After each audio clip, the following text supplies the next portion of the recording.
we're going to talk about something really cool, man, about what we need to do in order to restore American greatness. And we're going to talk funny stories too. It's going to be fun, but it's also going to be shorter. We're going to have a good time in the comments section. You're not going to want to miss a single second of this. 5, 4, 3, 2, 1.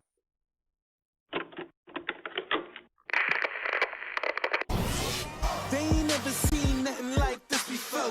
Lit the room when I came through the front door. Ask me if I stress overcome, what for? Train in the trees, please pardon my sycamore. Touch burning sands, cross lands, and stormy shore seasons in the year, yeah. Ain't no challenge for champions and chain no fear. Yeah, the champions. What an amazing day it is to be alive, everybody. Oh my goodness.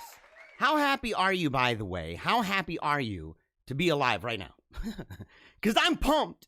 I am super, super psyched. I cannot tell you how psyched I am. And part of that, in fact, a huge honking part of that, apart from family, the obvious stuff, Team Tiny Dancer, my mega hot half Korean wife, our stunning children, and all of that stuff. Apart from all of that, it's the Wolfpack.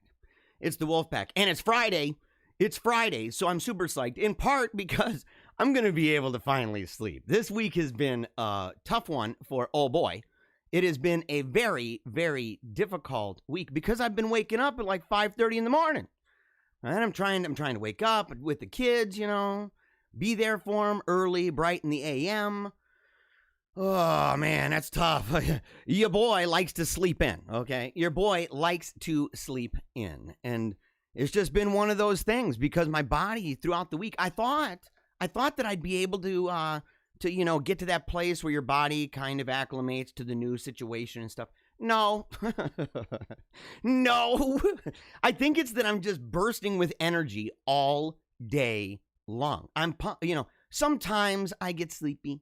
Sometimes I take a napsky-wapsky, but by and large, I do not. By and large, I do not. And I'm always engaged with the kids. My mind is reeling like a bazillion miles an hour. And so it's kind of hard to calm that bugger down. So look, we've got a really good show for you today. It is going to be a lot of fun, but it's also going to be short. It's going to be short. And I'm going to have to come up with some ideas, okay? Come up with some ideas for the show because I've gotten some feedback, but the feedback that I've gotten, to be frank, and I'm not going to out anybody on this, but the feedback, to be frank, comes from people who are very politically minded. Okay? I am too. I love politics. That's why I spend so much time talking about it. But that isn't all I'm into. And I like talking the funny stuff. And some people, you know, I see behind the curtain. I see behind the curtain. We get the wizard curtain there. I got it going on. So I'm able to see how many people are watching, where they're watching from, what time they tune in, kind of when it goes up and down, stuff like that. Even topics that we're engaging more than others, okay? I can see all of that. So I can see that at the beginning of the show, we have a lot of people tuning in that end up kind of tuning out for the political part. And I understand that in a way. Some of that has to do with working. Some of that has to do with the fact that people, they just, you know, it's tough times. And not everybody's in that zone. Not everybody's in that zone to be like, okay, well, I went from, you know, talking about the animal uprising and the goofy stuff and Jeremiah acting like a complete lunatic to all of a sudden Jeremiah talking really deep civilizational and cultural things and whatnot, literary. And they're just, that's not their shtick. But there are others who that is basically their only shtick. And so to have one show, it was even brought up, the idea that I break it into two shows. And they said in the first show, it could be, you know, kind of serious, and the second show funny, or vice versa, or whatever. But the problem with that was the transition. It was the transition, you know, because the whole problem, we are the Wolfpack. And so we have the Wolfpack song. We raise our glass high to the sky. It is a fantastic good time and everything else. But I was thinking, well, where would I put that? You know, at the end of the first hour, if it was a funny one, put it at the end and send everybody off that way. That might be a way to do it. But it'd also be a pain in the rear end, having to be like, well, I'm done with the funny part. I'm going to turn it off and start a new one. And so, but there's a lot of questions that I want to pick your brains, okay? And so I'm going to put together a poll, and I'm going to see how I can do it if I can put one on Wix. Okay, and that way you can go to my paleocratdiaries.com. Otherwise, I'm going to have to do it on a social media platform, maybe a couple different ones. So we're going to figure it out, okay? We're going to figure it out because speaking personally, I like it the way it is. I like it the way it is. We need to shorten it up. Because look, I don't want to talk for 3 hours. I don't want to talk for 3 hours. That was a situational matter, wasn't it? It was one of those things because it wasn't always that way. And I said, for the time being, we're going to have to, we're really going to have to cook it. We're going to have to keep just pumping out as much information as we could because of the circumstance. Well, guess what? We're not there right now. We aren't there right now. We have to be aware of the situation, be willing to morph with that, but I'm telling you. So I'd love your opinion. And I will, I'll tell you, it would be really depressing. And when it was proposed to me, why don't you just do the politics thing? People really want that. When I heard that, and it wasn't just one person, there was multiple people that brought this up. When I heard that, it broke my heart. It broke my heart because I'm thinking, man, there's no way. There's just no way. For one, how unbalanced is that? Come on, you guys. How unbalanced is that? You don't like hearing about chickens chasing people at McDonald's? Are you serious? You don't like seeing images of little puppies and kittens and stuff? Are you serious? Maybe they don't. Maybe they don't. Maybe they're that one trick pony, right? They've got those blinders. And I'm like, take them off. Take them off. We got to have a lot of fun. So, okay, look. We are going to go right now. We ain't even going to play around anymore. We have to, because I don't want to be on very long today. We're going to keep it short. Started late. It's okay. It's what happens. So want to go ahead real quick. Immediately over to the comment section. Oh, no. No. The comments section. I'm going to turn this comment section off for a second because I got something cool to show you guys. Okay, check this out. Okay, we've been, boom. Look at this. Look at the grandeur of it all. Just look at that. Look at that amazing sweatshirt. And it's not only that one. Okay, it's not only that one. Check this one out. Boom, you can get this one in, of course, black and white. And I learned something. Okay, my wife yesterday, she told me, because I was saying, look, it bothers me a little bit about the prices on the site. Okay, Zazzle or whatever, Zazzle. And I said, are there competition? The competition for that would be cheaper but still good quality. Like, I don't want to have people paying a whole bunch of money for a cup or a shirt or whatever. And she said, well, there's all different kinds. I said, all different kinds, and she goes, well, yeah, of course, because you've got oh, and yeah, of course, we've got the Paleocrat Wolf Pack with the original artwork by Ambrose. We've got that available, but check it out. We got T-shirts, and more than that. Oh, where's the other one? Where's the other one? Oh, I had one. Oh, and it's not. Did I forget to put it on there? Oh no. Okay, I forgot. I forgot to put it on there. It's a V-neck for the ladies. They have V-necks, tank tops, all different kinds of T-shirts. And now we've even got the cup. Look at that. Look at that. Straight to the dome. I love this, man. We're just building every day. My wife is cranking it out. She's like, oh, man, yeah, we're making more and more and more. And it was cool because yesterday we had some people confirm that they bought it. And it was exciting. I think the first person to buy something from the store, was Rebecca.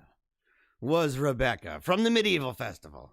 And much more than that. She's a bona fide member of the Team Tiny Dancer crew. And so I wasn't surprised when she said, oh, I got this. But there are other people, they're chomping at the bit. They want that Team Tiny Dancer stuff with Samantha.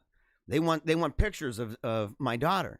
And her fantastic story, it's iconic. It's a fantastic story. It's tragic, right? I've used the phrase spectacularly unfortunate in that regard. Beautifully tragic and tragically beautiful. Her life and death with childhood brain cancer and how it brought our family back to the Lord. But there's going to be a whole bunch of that, and we're working actually on that today. So by Monday, we're going to have a whole bunch of this stuff. It's going to be a whole bunch. You can go to paleocratdiaries.com. When you go there, we have the most recent update is still there. It's the most recent one. And that is about the store. If you click on that, you click on any of the pictures. There are a couple links, I think, in there that are put in. So it'll take you right to the store. It's also on social media. I have it on Twitter. I haven't put it on Instagram. I need to. I got to put these pictures on Instagram. You know what I'm saying? I got to do it. So, okay. Now we're moving on. Now we're going to move on. Okay. Now I got to do this here. Let me do this. There we go. So, okay. Just to let you know real quickly, I'm not going to go through a bazillion comments. All right. Not going to do that. If people say good morning, And that's all they say. It's a good morning to all of you who said that. I love each and every one of you. Your name's on the screen. I love you. And so really grateful that you're tuned in. But no matter where you are right now, today, we're broadcasting over 18. Oh, in part of this is because apparently there are a couple pages that aren't sure they want your boy. They just aren't sure. They aren't sure because we're political. I thought, okay, we are. That's true. We're also robustly religious. I mean, there's just no question about it. If someone's like, oh, it's just a normal political talk show. Are you out of your mind? Are you out of your mind, man? That is just simply too fake. That is way, way fake. We spend a lot of time talking about the Lord. In fact, central to everything we do here. And that's what actually kind of bothers me maybe a little bit. If it's purely branding and the people are like, well, look, we have masses and we have prayer. And that's all we care about. I get that. And I'm not going to dog anybody. Okay, I'm not going to out which group it was or what pages that it happened to be. If you're on those pages and you're not seeing it and you're finding me elsewhere, thank you for reaching out and stuff. But the thing is, is that part of me has a suspicion, maybe not with this individual, but with a lot of these people that are like this, is that there's this really sharp divide for them between the church and the state. And I'm like, oh, okay, yeah. So it's like, Jesus, you have a lot of authority. You have all authority in heaven on earth. I know that. I know that we're supposed to subject everything, but I think what you really mean by that is just the stuff that you keep to yourself. In your dreams, every single thing is impacted by the incarnation, crucifixion, and the ascension. It's just true. It's just true. I'm sorry to tell you that. So it's a bummer, but we're on 18 different channels right now. So you're on YouTube. You've got Facebook. It's all over the place. And so no matter where you are, if you comment, your boy can see it. I can see it. And we try to engage. I got to do better about engaging in real time for the show because I have another window. It's kind of hard sometimes. But it will keep me from having to scroll way back and try to figure out what people are doing. I'm learning along the way. So, okay, Annette says, hello from Pennsylvania. I'm giving you the exception. I said I wasn't just going to say hello. Number one, you said where you're from. And number two, you're my mom. And you're the first one. Look at that. You're like, you're on the money. You see it and you're like, boom. All right, Bethany says, good morning to all my favorites. Happy Friday. Happy Friday to you, woman. Welcome to your stage, pack leader. We're ready. You always have the best. You always have the best. Like I said, it's one of the many things that make my day sunshiny and bright, no matter what's going on in the world. And that kind of thing right there, yeah, major time, happy sunbeams. That's just what it is. And you got the wolf. You got the heart. You got the American flag. And my mega buff right arm. You got it all. That's a selfie. As I say all the time, it is a selfie made of emoticons or emojis. Yeah. Someone says I look sharp today. Well, thank you very much. I really should do better about that. Okay, I'm a snazzy guy. Okay, I'm a snazzy guy. I'm a little bit husky. I'm a little husky, and I gotta get the huskiness under control because if I do, I'm gonna be able to fit into some super dope clothing. And it's one of those things. I know a lot of real fat people who complain, and I don't mean to be so crude, but come on now. Hyper obese people, blubbery people walking around, and they get really mad because there aren't sizes of certain certain clothes and certain lines of clothes that fit them. Okay, so they want to be massive and stuff like that. I don't mind that. It'd be cool. But I didn't mind Old Navy, growing up. That was like the buckle for husky people, kind of, you know what I'm saying? The husky middle class, blue collar Americana person. And I didn't mind that, but it also gives me some kind of a reason to say, man, I got to lose some of this weight. And I'm doing it. I have been doing good about the food, not as good about working out, but I'm connecting with a buddy of mine. Saw a video of him today. He has a really cool page. And that page is all about making exercising out of your regular routine. Even stuff like, fires with the branches and stuff, breaking them down and everything and using different muscles and how to do it. And even shoveling, doing that with a certain degree of intensity.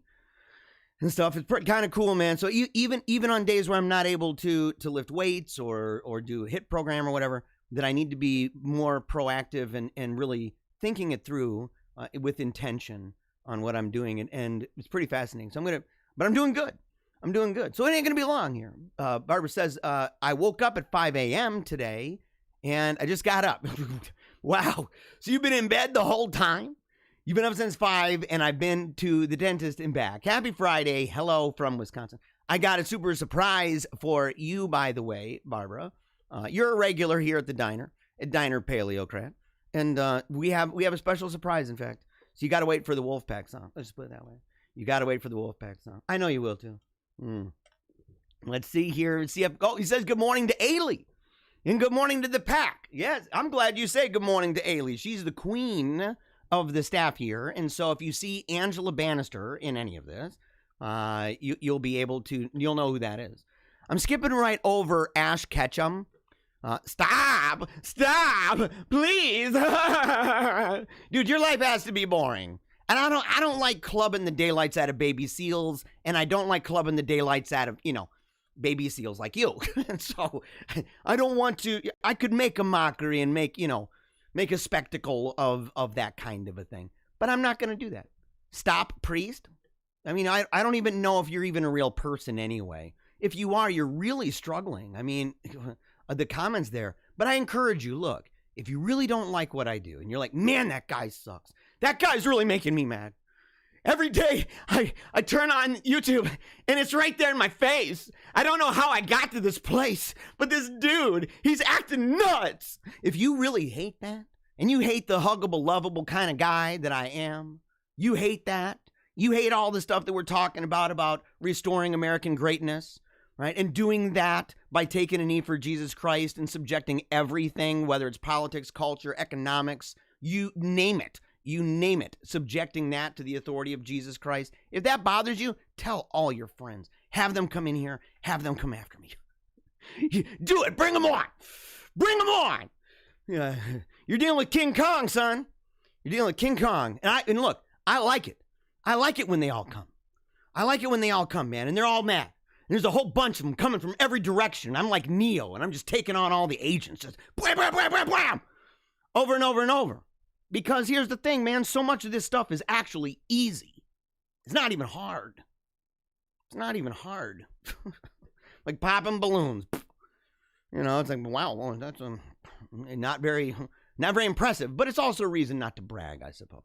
Okay, MMSU, good morning, good to see you again. I said I wasn't going to say hello to the people saying good morning, but I see you up there. Good morning to you, man. It's good to see you again. It is good to see you again. Oh, I've been told that I should do me, bro, and don't change a thing. That's my gut feeling on it. I polled my family because that's honest to goodness. That is the group that matters most to me. Okay. Above everything else here. I know I've got to go before the throne of the Lord one day by myself, but I will be going there not only as myself, but as myself as a father. And so father first, a husband first. And so, I've got to take them with the utmost amount of seriousness. And I do this for them. And they watch the show. Okay, they're tuned in. In fact, my son's tuned in right now. If you could pray for him, he's not feeling too great. He's feeling better than he was this morning, but he's still kind of blah. No fever or anything like that, just kind of blah. And so, I asked him. I said, hey, what do you think about these ideas and dividing up the show and stuff? And all of them but one, okay, Athanasius, the one who's here, he thought maybe that would be a decent idea, dividing them up just to experiment, just to see. The other ones were like, why would you do that? and the best answer I've heard so far is, well, I've heard two. One of them being they think that I'd get more views. And I'm like, maybe I don't know about that. Another one kind of coupled with it saying that they believe I get more views because people would take me more seriously.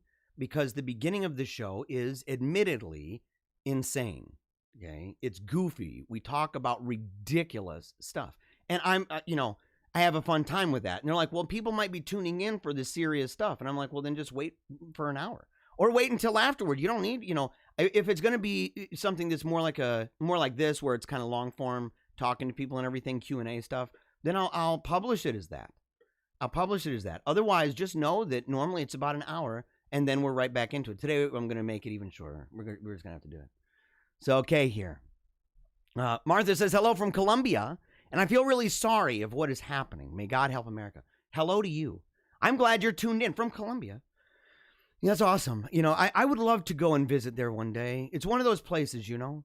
It's one of those places. I'd love to go down and just to see the culture, to hear the music, you know, to really see. And I love traveling. I'd love to see more of the planet. You know, I really would. And so it'd be really, really, really great time. It's not quite like, it's not like you can technically see everything in Michigan. It's like some people say, oh, you don't need to go anywhere. You don't need to go anywhere. We got beaches. We got beaches. We got snow. We got Great Lakes that look like oceans as far as the eye could see, you know.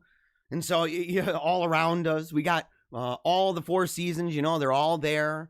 And it's very iconic, each one of those. You've got the scorching heat and humidity of summer. You've got the leaves that change color in fall to the ground in the fall. You've got the snow in the winter. And you've got a lot of rain in the spring. And so each one of those, you know, they have these kind of symbols even in your environment that it's splendid.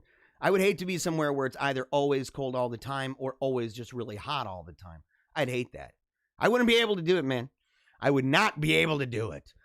Michael Belmontes asks, can you see me? I can see you, bro. I can see you. I got my eyes on you, son. I can see you, man. You're good. You are good. You're good. Okay. I saw, what was it up here, man? What was that up here? I saw it. And it was John Conrad. Where is that guy? Yeah, somebody, I thought I saw John Conrad. Maybe I did not. Maybe I was seeing John Clark.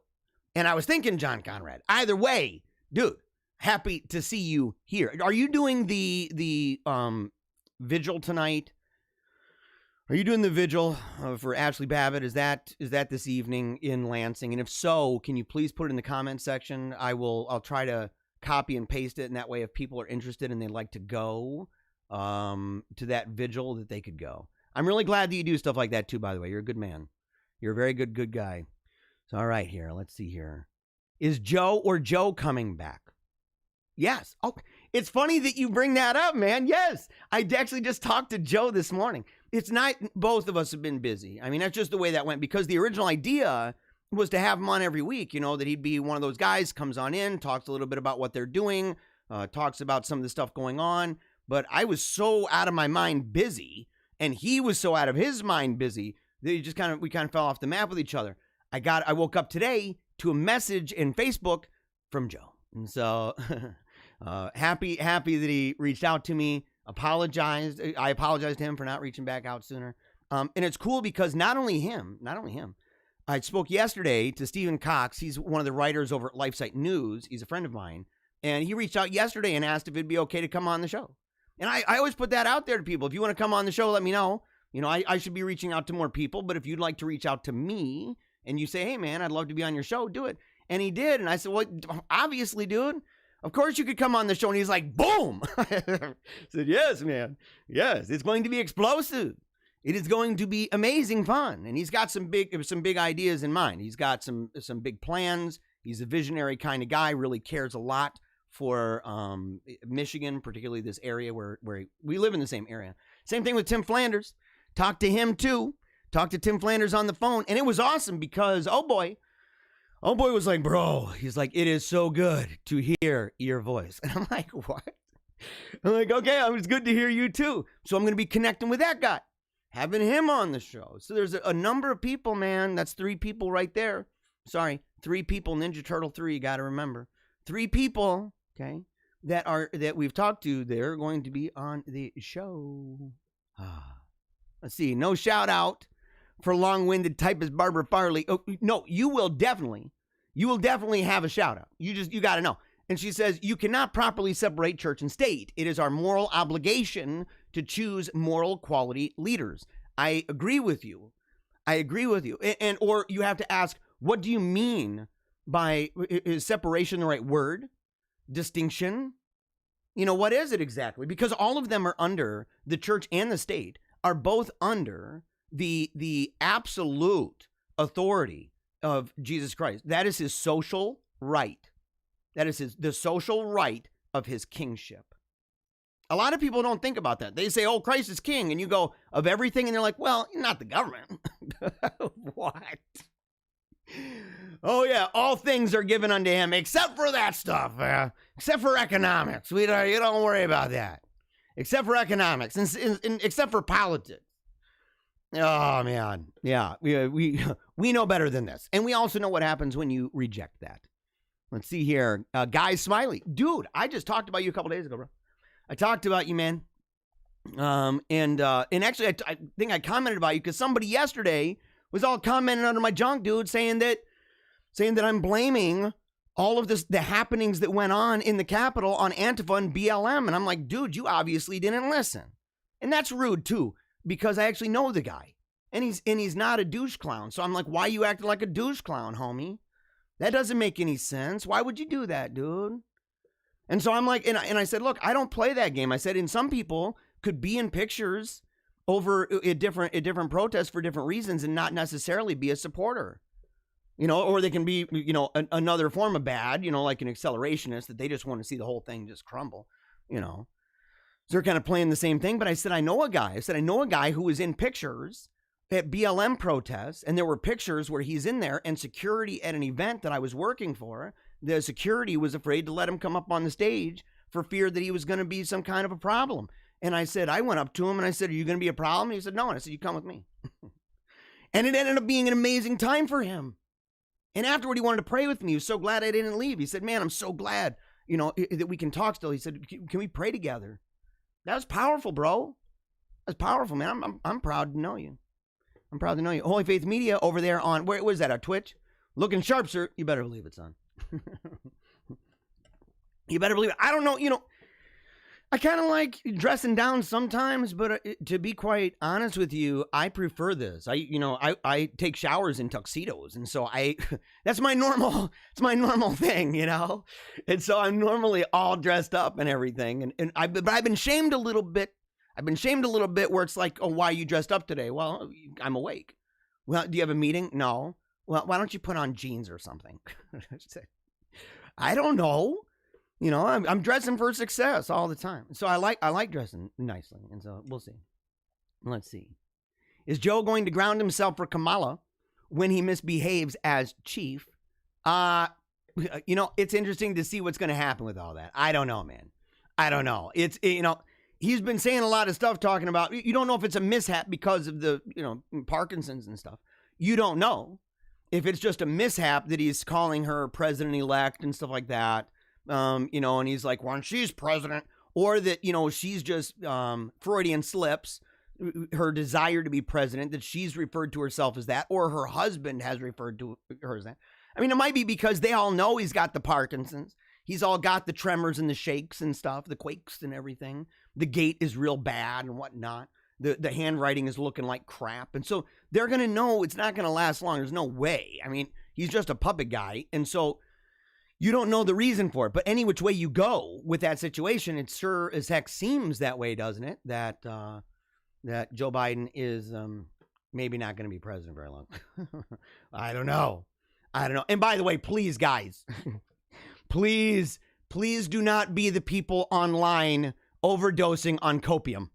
Please don't do it. If you're out there and you're like, oh no, it's still everybody leaving the cabinet and everybody getting out and everybody walking away and everybody betraying and Trump saying it's over and Trump saying he's going to do a peaceful transition. What he means is to himself and to these other people. And that's what it really means. Look, I guess you can say anything can happen. I've seen lightning strike somebody on a clear day. Okay, it's on video. You can watch it. So you got lightning on a clear day. It travels for miles. And so you wouldn't think that's going to happen. That's possible. It is possible.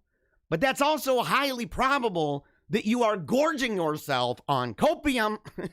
Don't do it. It's not necessary. In fact, that's an evidence, of putting your trust in chariots and horsemen.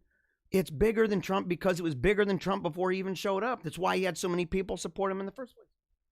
That's why. Because they supported those ideas. Those ideas pre-exist him by a long shot. All right. Okay. So the whole point, though, we went on way longer than I was hoping to. And I'll come back to this, of course. We'll come back to Brian's comment when we return. But the whole idea here is that we have a comment section, and we like to engage with the comment section. So, okay. Here we go. Got to take out this chat screen for a moment. Okay. So here we go. All right. Funny stories number 1.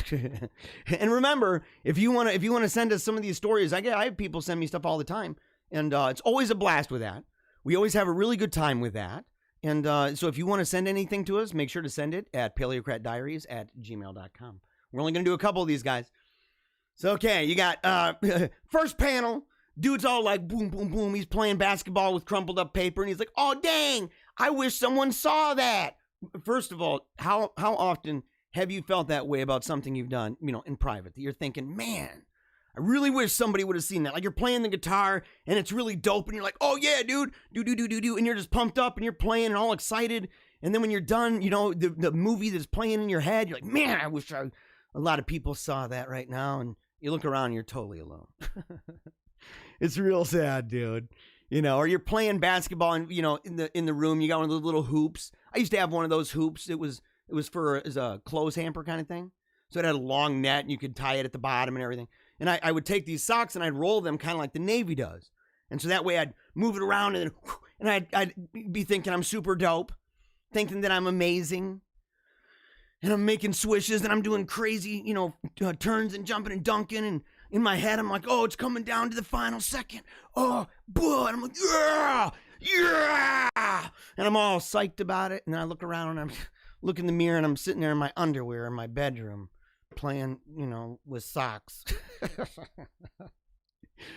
Oh, man. But this guy, okay, there's a dude in the window. What does he say? I did. Oh, he's got a knife. Oh, and then the guy feels super excited. The final frame. The guy's like, dirt, dirt, dirt. He's super pumped about it. Oh, man. Okay, but you know what? Here's... Oh, so here's the thing. Is that it's kind of funny, too, in a way, because, that's kind of like big tech in the window. It's kind of like big tech in the window. It's like, oh, man, I wish somebody saw that. And Instagram is like, I did. Facebook, I did.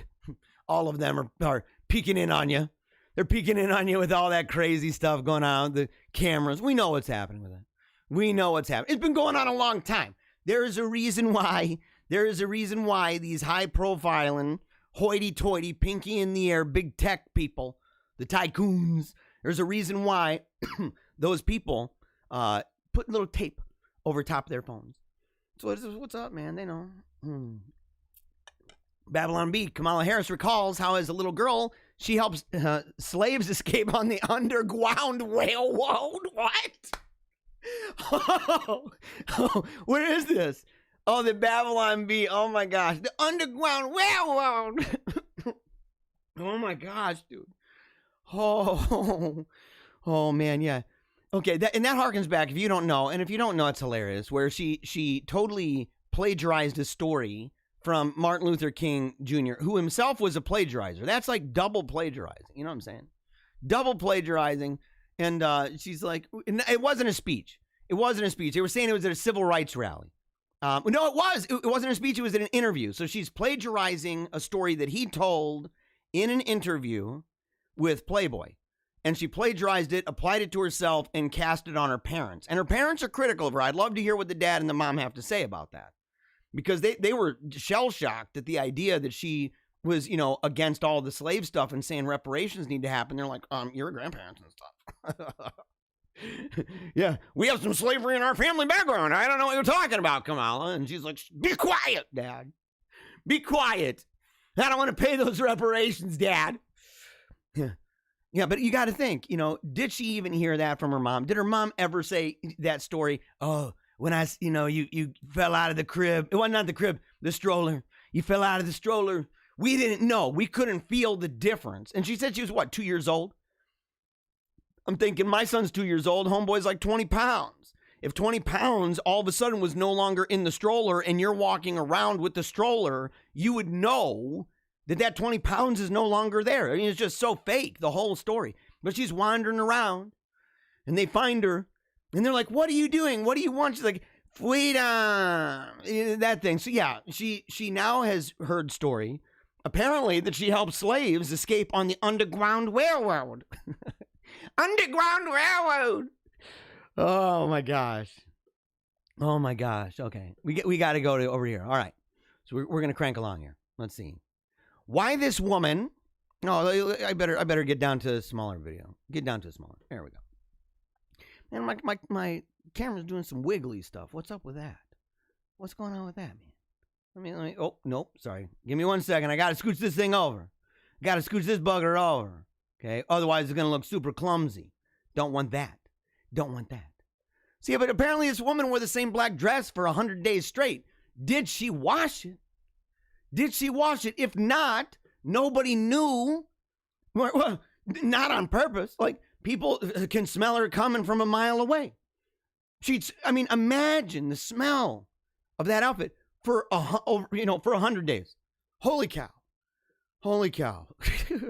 I understand. Okay, some pants maybe. I understand. Not for 100 days though. Not for 100 days. If you're wearing pants for 100 days, and it's like a one-piece dress too. 52-year-old from Boston didn't want to. This is her way, by the way, just to let you know. This is her way of ensuring that people social distance from her. It's how. Wearing just one dress for 100 days is a valuable lesson in how little we need. I don't know if that's true. Okay, how little we need. 100 days being naked would show that you need even less than that. And maybe you are a materialistic, crazy person for being like, oh no, you need to look. Look at the outfit. Look at the outfit. Money Down says this is not cheap. It's probably a fortune. You're a materialistic, crazy person. And she's like, we don't need a lot. You look around, you're like, man, look at all the fancy stuff you got. Look at all that fancy stuff you got. People need a lot of stuff. They just do. They need all those, trinkets and lemon drops and lollipops and licorice and hot cocoa. They need all this stuff, man.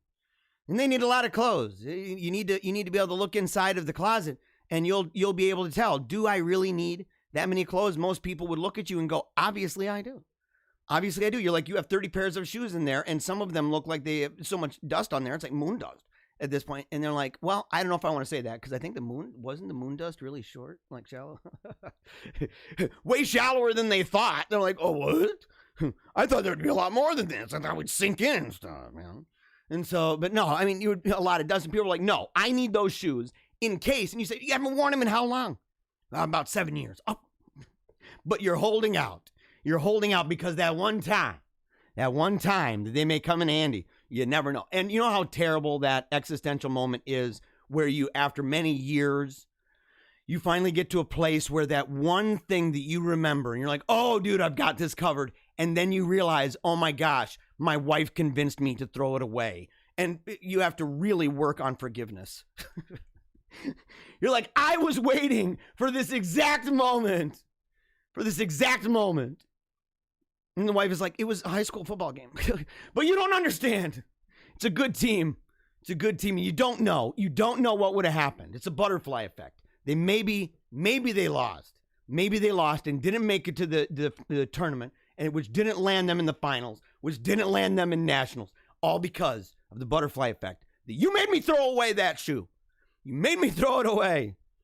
Oh boy. That's just gross, by the way. It's very gross. Octopuses like to sucker punch fish. What? Just to be jerks. Being rude, self-centered, blank butt, jack butt, donkey is not an exclusively human trait. Okay. So as anyone who's ever gotten punched will testify, it ain't fun. Speak for yourself. I don't know if you guys have ever seen this, but Kung Pao, you've got Wimp Lo. Wimp Lo, that was his method of winning. My face to your fist style kind of thing. And so to him, maybe he enjoyed it. You've got, oh man, what's his name? Bob from that really classic sketch called Another Day in the Life of Bob, the friendly neighborhood sadomasochist. Bob liked to be punched. Okay, he wanted, hit me kind of thing. That guy obviously likes to be hit. There are certain people. So I don't know. This person's already making assumptions. Who is this? It's Ile Coppola. Okay, whatever. Illy? It's kind of a pretty name. Unless they're like, no, it's Isle. And I'm like, look, I'm just guessing. I-L-E? I don't know. I don't know. But apparently, you have the octopus, and the octopus is just going to town. So, guys, octopus, our side or the bad guy's side? I'm divided over it. Not entirely sure. You know, I want to say on the bad guy's side, if for no other reason than I want to keep eating them without a seared conscience. You know, I don't want it to be bearing on me, and I'm sitting there eating it and thinking I'm eating an ally. I don't want to do that because, oh man, I like octopus. Octopus, oh my gosh, dude. Any of that stuff, man. Except for, oh my gosh, what was the one? Sea urchin. Sea urchin, dude, is the worst. Although I want to try that one fish that smells really, really, really bad. I want to try that. It smells bad and people are like puking in their house and it's making everybody gag and they're opening windows and stuff. One guy did it in a car. He had the windows all up and he opened it up and he's like, oh. Mom left howling. What? As unborn baby gives 2020 the finger during a 1 in a billion scan. You know what? I have a feeling, guys, that this lady is part of the wolf pack. She's maybe an honorary member. It depends. It depends on what she is flipping off 2024. You know, is she just mad about it? You know, and saying like, where does she line up on stuff? Her name is Chelsea Furnival, and Adrian Witt went for a well-being scan on January 2nd to check on their daughter. Well, okay, maybe they're not a part of the wolf pack. I don't know. Adrian, that might be the dude's name. It's one of those names, man. I don't know about all that. I don't know about what do you guys feel about that? What do you feel about dudes with chick-ish names? What do you think about that? And it's always being mistaken for a broad. You're like, oh, dude. You're like, where's Adrian? And you're looking around for a girl. And dude raises his hand. He's like, here. And you're like, Oh, man. What are some other ones, dude? What are some other ones? Oh, man. Okay, here. Okay. But when it's different. I think it's different with a girl named Alex or a girl named Sam. I think that girls with dudes, like dude-ish names, I think that those are fine. And people are probably like, of course you do, dude. Of course you do. You're fine with that. You know, but it just makes you kind of wonder about the guy, man. I'm like, dude, you're about the parents and say, do you not care? Why not just name him Jennifer? You know, why not name him Stephanie? I mean, it's close to Stefan. And you could just call him Stefan. But yeah, so they go in for the 4D scan. Oh, look, dude. Yeah, man, he's really flipping him off. Look at that. Boom, son. He's saying, no, I'm really mad about 2020. I'm ready to get out of here. Give me 2021, son. Give me 2021. And what he doesn't realize is 2021 is, I don't know, going to be even crazier than 2020. It's going to be crazier than 2020. We already know it. It started off with quite a bang, believe me. And it's only going to get crazier. It's all that's going to happen. It's all that's going to happen. And you got to watch out, okay, for yourself. But you got to watch out because I'm one of those that dons the cap. I'm one of those that talks openly about making America great and restoring American greatness and talking about the kingship of Christ, what it means to be a bona fide theocrat, that kind of stuff. And I talk about it. And I'm thinking, man, you know, and I got some social affiliations that might get me in some trouble. So if you ever come in, man, I'll have to have one of those, give the, what are they, man? The kill switch or whatever, that you give somebody a key kind of thing, an encrypted thing, that if anything happens to you, they release it. I'm going to have to do that, man. Got to get my insurance up and running. But this guy's ready for it.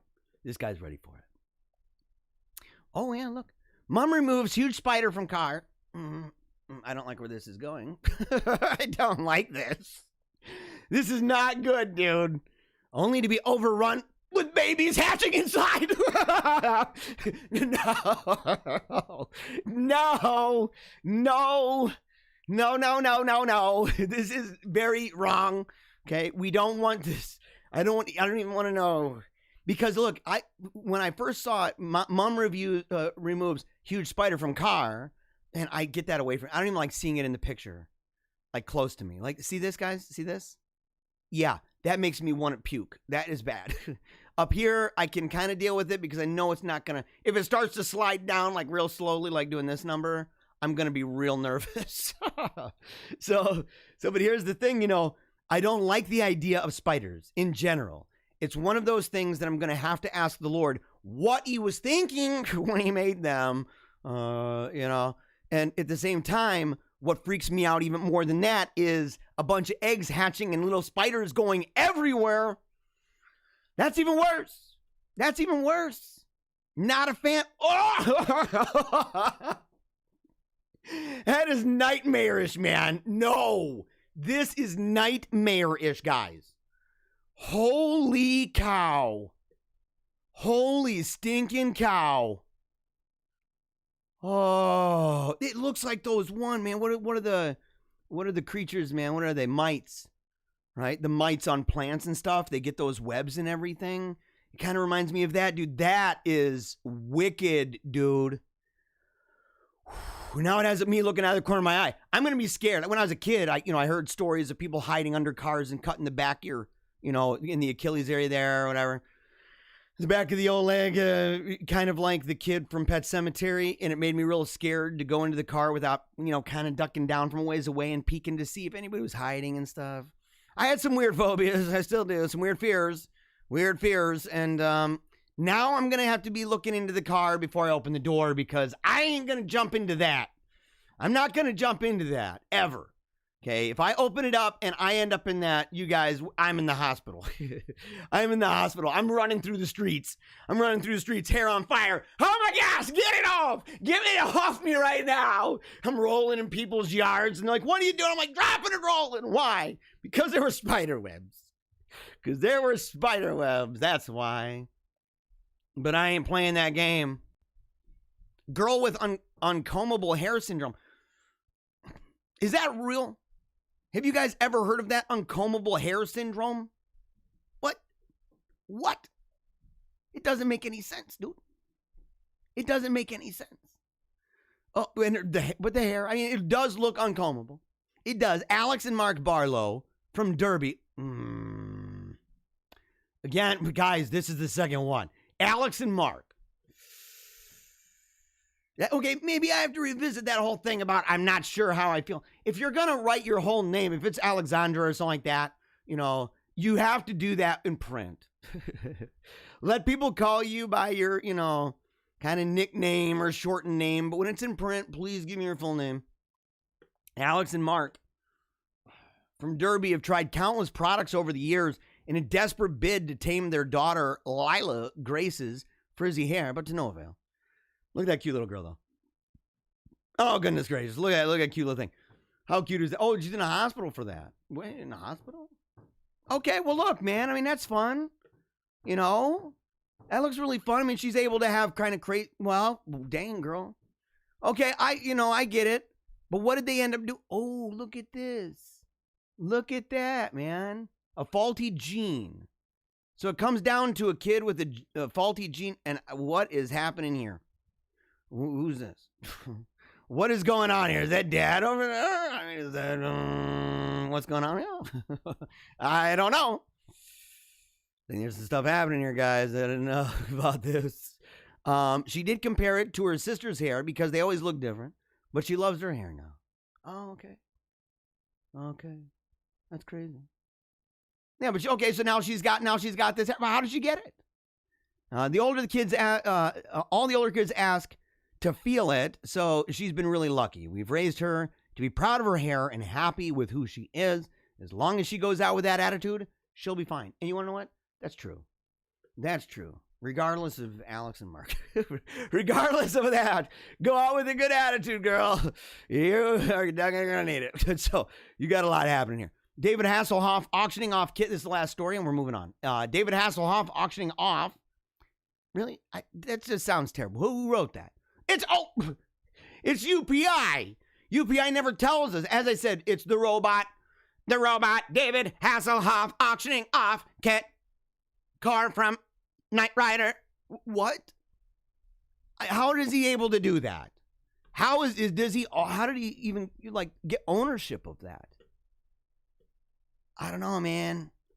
It's being auctioned online by the actor. Oh, you guys. Oh, you guys. See, I used to be the kind of guy that was like, oh, I would love that car more than any other car. That's just not true anymore. If I could have any car, well, okay, any car from a movie, it would either be the one that Neo and Morpheus drove in The Matrix, okay, in the first one, that kind of classic car. I love that one. And I love the car that is in the movie Phantasm. And if you have not seen it, woo, boy, oh boy, oh boy, that car is dope. Yeah, we got to have it. So, okay, the auction is scheduled to end on January 23rd, and it's reached a high bid of $975,000. Oh, it's chump change. It's chump change. As of Thursday afternoon, far exceeding the auctioneer's estimate of $175,000 to $300,000. Who? What? So the auctioneer's like, I think it'll get $175,000. It's freaking KITT, dude. The car talks, man. Who else has a talking car? I tried to buy the one from the cartoon Pole Position, and they told me it wasn't real. And I'm like, I bet that's what you tell everybody. You're trying to keep them to yourself. But look, he's officially auctioning off a wide range of official merchandise. Is he broke? Like, what the heck? I mean, I guess you get to a certain age, and instead of talking about, do you really need that shirt, Jeremiah? Do you really need that pair of shoes, Ailey? Do you really need those toys, Athen? Do you need any of that stuff? For him, they're like, do you really need the KITT car? Do you really need KITT anymore? Do you really need all of your official merchandise? It's just a different level, but it's basically the same. It's basically the same, including the Baywatch pinball machine. I don't know if I'd want the Baywatch one. You know what I'm saying? I don't want to scandalize people. But at the same time, I would like to own a pinball machine. I have a buddy, man. I didn't know that after high school that he ended up making like millions of dollars. I had no idea. I went to a small school. And we had 20 people in my graduating class. That's how small it was. And that was the biggest class in the school's history. It was 20. And so super small high school. He was a couple years younger than I was. I think he was in my girlfriend's class. And so he's out there, maybe my sister's class. So he graduates. Apparently he's dirt broke.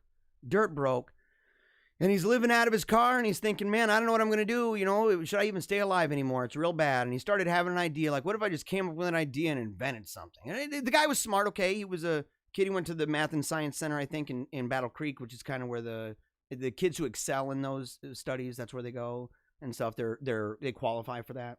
So he's always really smart, right? Well, he decided he was going to invent this thing that basically for like Maseratis and Lamborghinis and all those big cars like that when if you need to change the microchip on any of the keys, that's really expensive. I mean, we're talking like through the roof expensive. And so what he did is he created and put a patent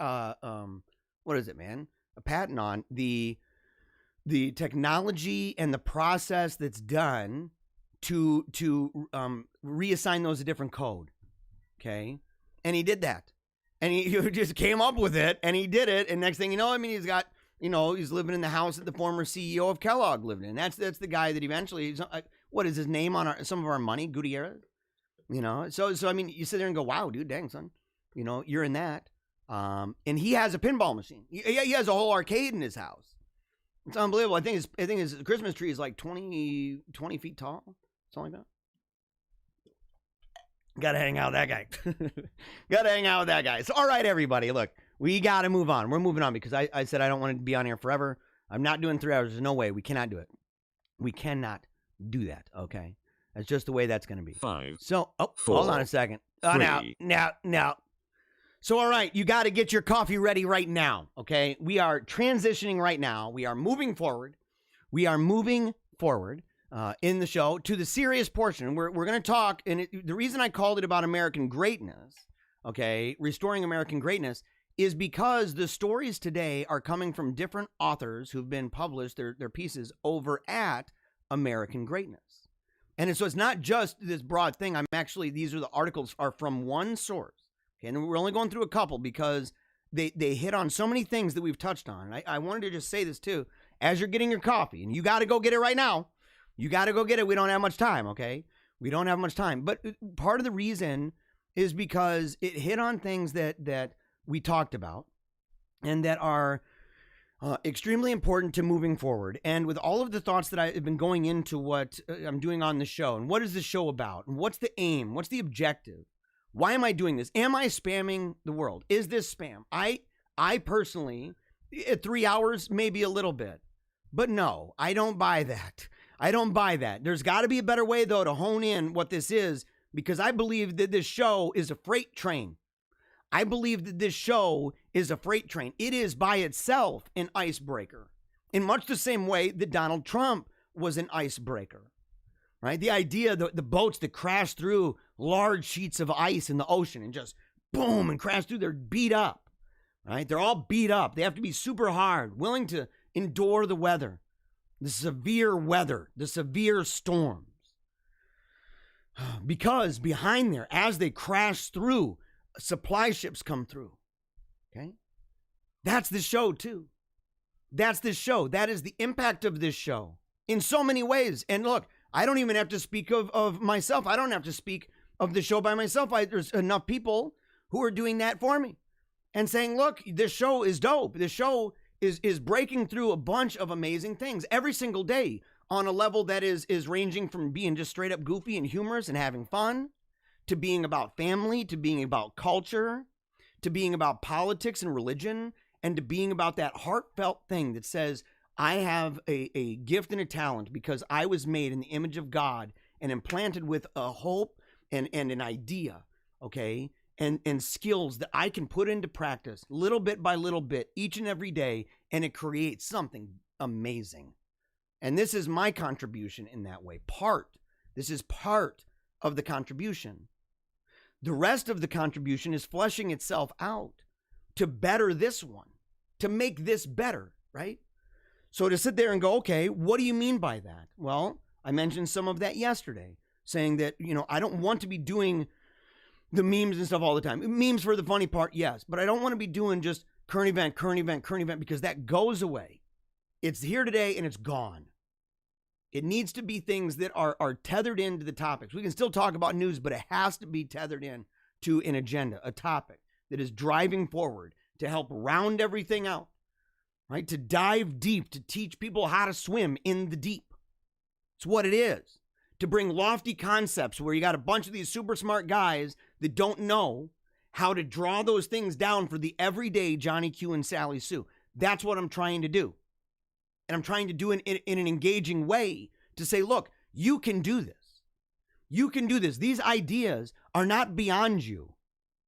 The wording, some of the terminology, and some of it, not everybody's going to be able to grasp it the exact same way, but to have a basic understanding so that each and every one of us, no matter where we are in life, that each and every one of us can not only live a well-examined life, but be constantly marching forward with the power of God, constantly making this world in every single sphere that we're involved in, every single sphere, leaving this world at the end, and we shall, leaving it better than we found it. If that doesn't make you smile, man, come on. Come on. We're empowering everyday folks, man. We're empowering everyday folks. We recognize the excellence and the expertise of elite. I'm not one of those who's anti-elite. I'm not a leveler. I recognize, look, not everybody is a content creator. Not everybody is a public intellectual. Not everybody is a scholar. Not everybody is that. Because those are gifts and talents too. And God gives them separately to different people for the betterment of the common good. Some people, many people, in fact, at this point, arguably most people on the planet abuse those things and use them for all the wrong reasons, which makes it all the more urgent that we don't. It makes it all the more urgent that we sit there and say, you know what? We are going to examine our lives. We are going to examine our heart. We're going to purge those things that are holding us down. We're going to ask God to break these chains. One by one by one, we're going to break these chains, and we're going to march forward as more than conquerors, by the way, More than conquerors. Not a little bit conquerors. More than conquerors. But you got to know how to fight. You got to know your enemy. You got to know the art of war. And you got to know why you're fighting in the first place. What are you fighting for? What is that life and that freedom that you want so badly? What is that? Where do you find that? How does it express itself? What are the evidences and the fruits of that? Because we can see it. We can see it with sin. Sorry about that. We can see it with sin. And say, look at the fruits of the sins. We talked about that yesterday. I won't even go back into it too much. If you want to know, man, it was a powerful show yesterday. What do you guys think? What do you guys think? Powerful or what?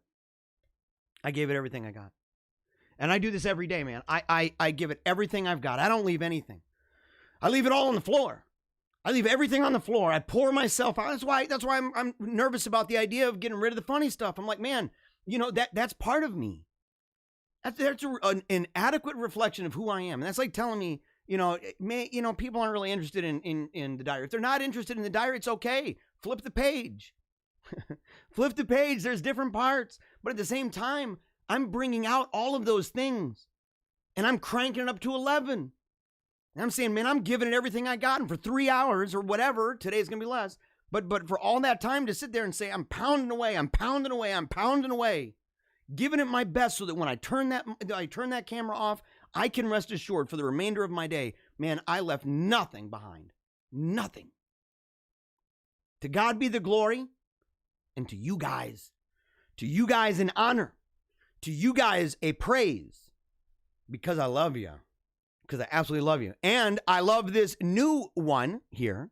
I love this new Wolfpack song. You got to see this, guys. So I'm gonna let me get over to the different camera. I got to do this first. Oh, I vanished. And I'm back again. Now I'm little. Rawr! Rawr! Yeah, we got to roar too. We got to roar. This is the wolf right here. He's roaring. So here we go. Rip and roaring. Here we go. Watch for the new additions to the Wolfpack song. Here we go. All right. Rawr! Rawr! Yeah. I love you guys. Today is awesome. I'm so glad that you are with me. I'm so glad to have this opportunity. We're going to howl at the sun. We're going to rejoice for Christ the King. Yeah! Come on, Barbara. Come on, the new edition. Look at her. Woo! You go, girl. Come on. Hallelujah. Hallelujah, Jesus. Praise the Lord, everybody, with everything you've got, every moment of this day. And then tomorrow and next, until you die. Oh, did you see those kids, too? Did you see those kiddos? Did you see them? You had to see them. You had to see them. No, hold on a second. What's going on with that? Why can't I see it? Oh no. Oh, I thought, okay, hold on. Give me a second. I don't know. Why is it not letting me see the window capture? What is up with that? Oh, because it's in the main. That's why. Oh, I get it. That's my mistake, guys. That is my mistake. Yeah. Big bummer about that. Are my glasses getting all digitally? I don't know. It's okay. Here we go. We're going to go back to the chat. I said I would. I said I'd go back to the chat. We're going to talk about this just for a couple moments. Then we're going to crank and just move right on, man. We got to keep on cooking. Got to keep on doing this. All right, here. Let's go. Brian Parker, let's all take a knee for Jesus and keep on smiling because Christ the King, that is why we never give up. Dude, we have to make cards. We have to make like our own kind of like the Hallmark cards, but they're going to be just crazy intense like that. We have to for the different seasons, you know? Just for sending them to different members of the pack. We got to do it. We got to bond together even tighter, guys. We got to get to know each other. If we're all in here and we're all commenting, man, you got to get to know each other. You got to do it, and you got to let more people know. Let more people know. You say, man, these people are really cool. This show is a lot of fun. He's pretty nuts. He's an insane guy. He might be a little insane. You might have to do a little prepping, and say like, okay, there's certain parts where he's acting like a lunatic. And they're like, is he? And you're like, yeah. You got to do it. But the thing is, you love the people in here. You got to invite more. Let those people in too. Let those people in too. Okay? So, all right. Joe Kloska, you are great. Joe, I appreciate that, man. You're great, dude. You are great. And you are part of what helps to make everything else great, okay? So if you say, I love you, man, you're a super great guy, I'm like, you realize, though, that it's like a reciprocal thing here, okay? So all of the greatness that you guys have, I'm telling you, profound amount of energy just booming at me every single day. I can feel your prayers. I can, man. You guys are like supercharging me. Supercharging big time, just boom, every single day. Ailey, good morning, everybody. Yeah, see, Holy Faith. Great news. I've got our Twitch channel embedded on the new Catholic website, SP3RN. Dude. So we have a few viewers watching from there today. Congratulations, man. Yes. Oh, congratulations to the network and also, to me. Congratulations to you, Jeremiah. Congratulations. You're doing decent, buddy. You're doing pretty decent. All right. Let's see. Oh, John Clore. I got to share this. Hold on. I gotta. Come on. Hold on. I'm really struggling over here.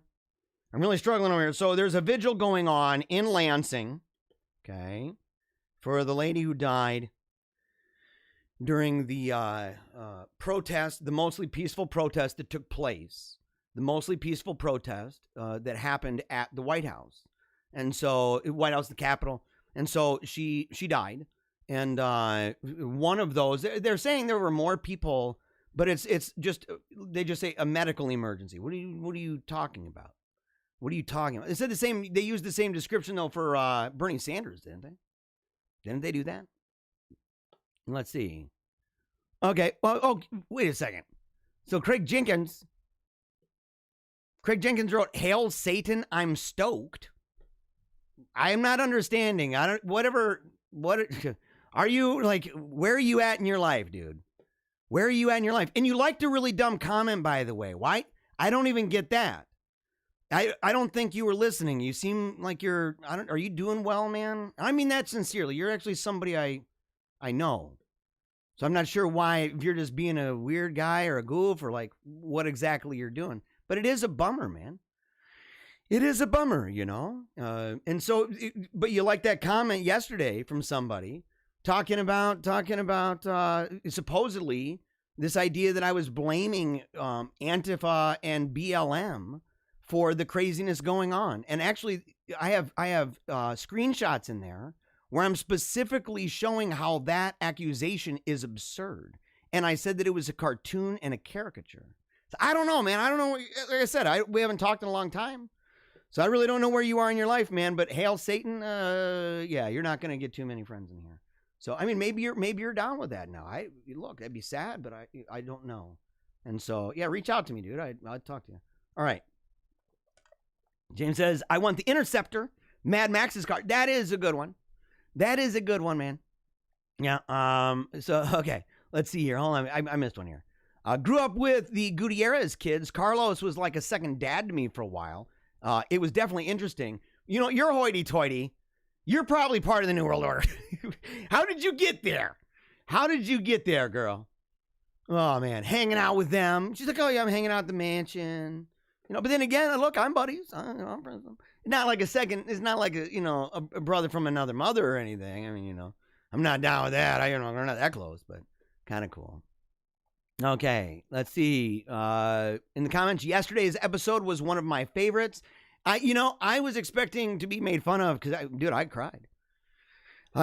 I'm not going to lie, man. There was some serious tears happening there. Yeah, and by the way, John Clore wrote, BLM-linked activists found inside Capitol during protests.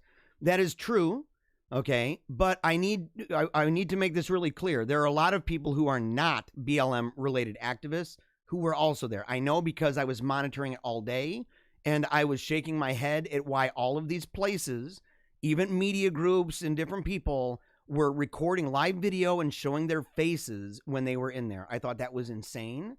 I thought that was obviously, Milo's producer, by the way.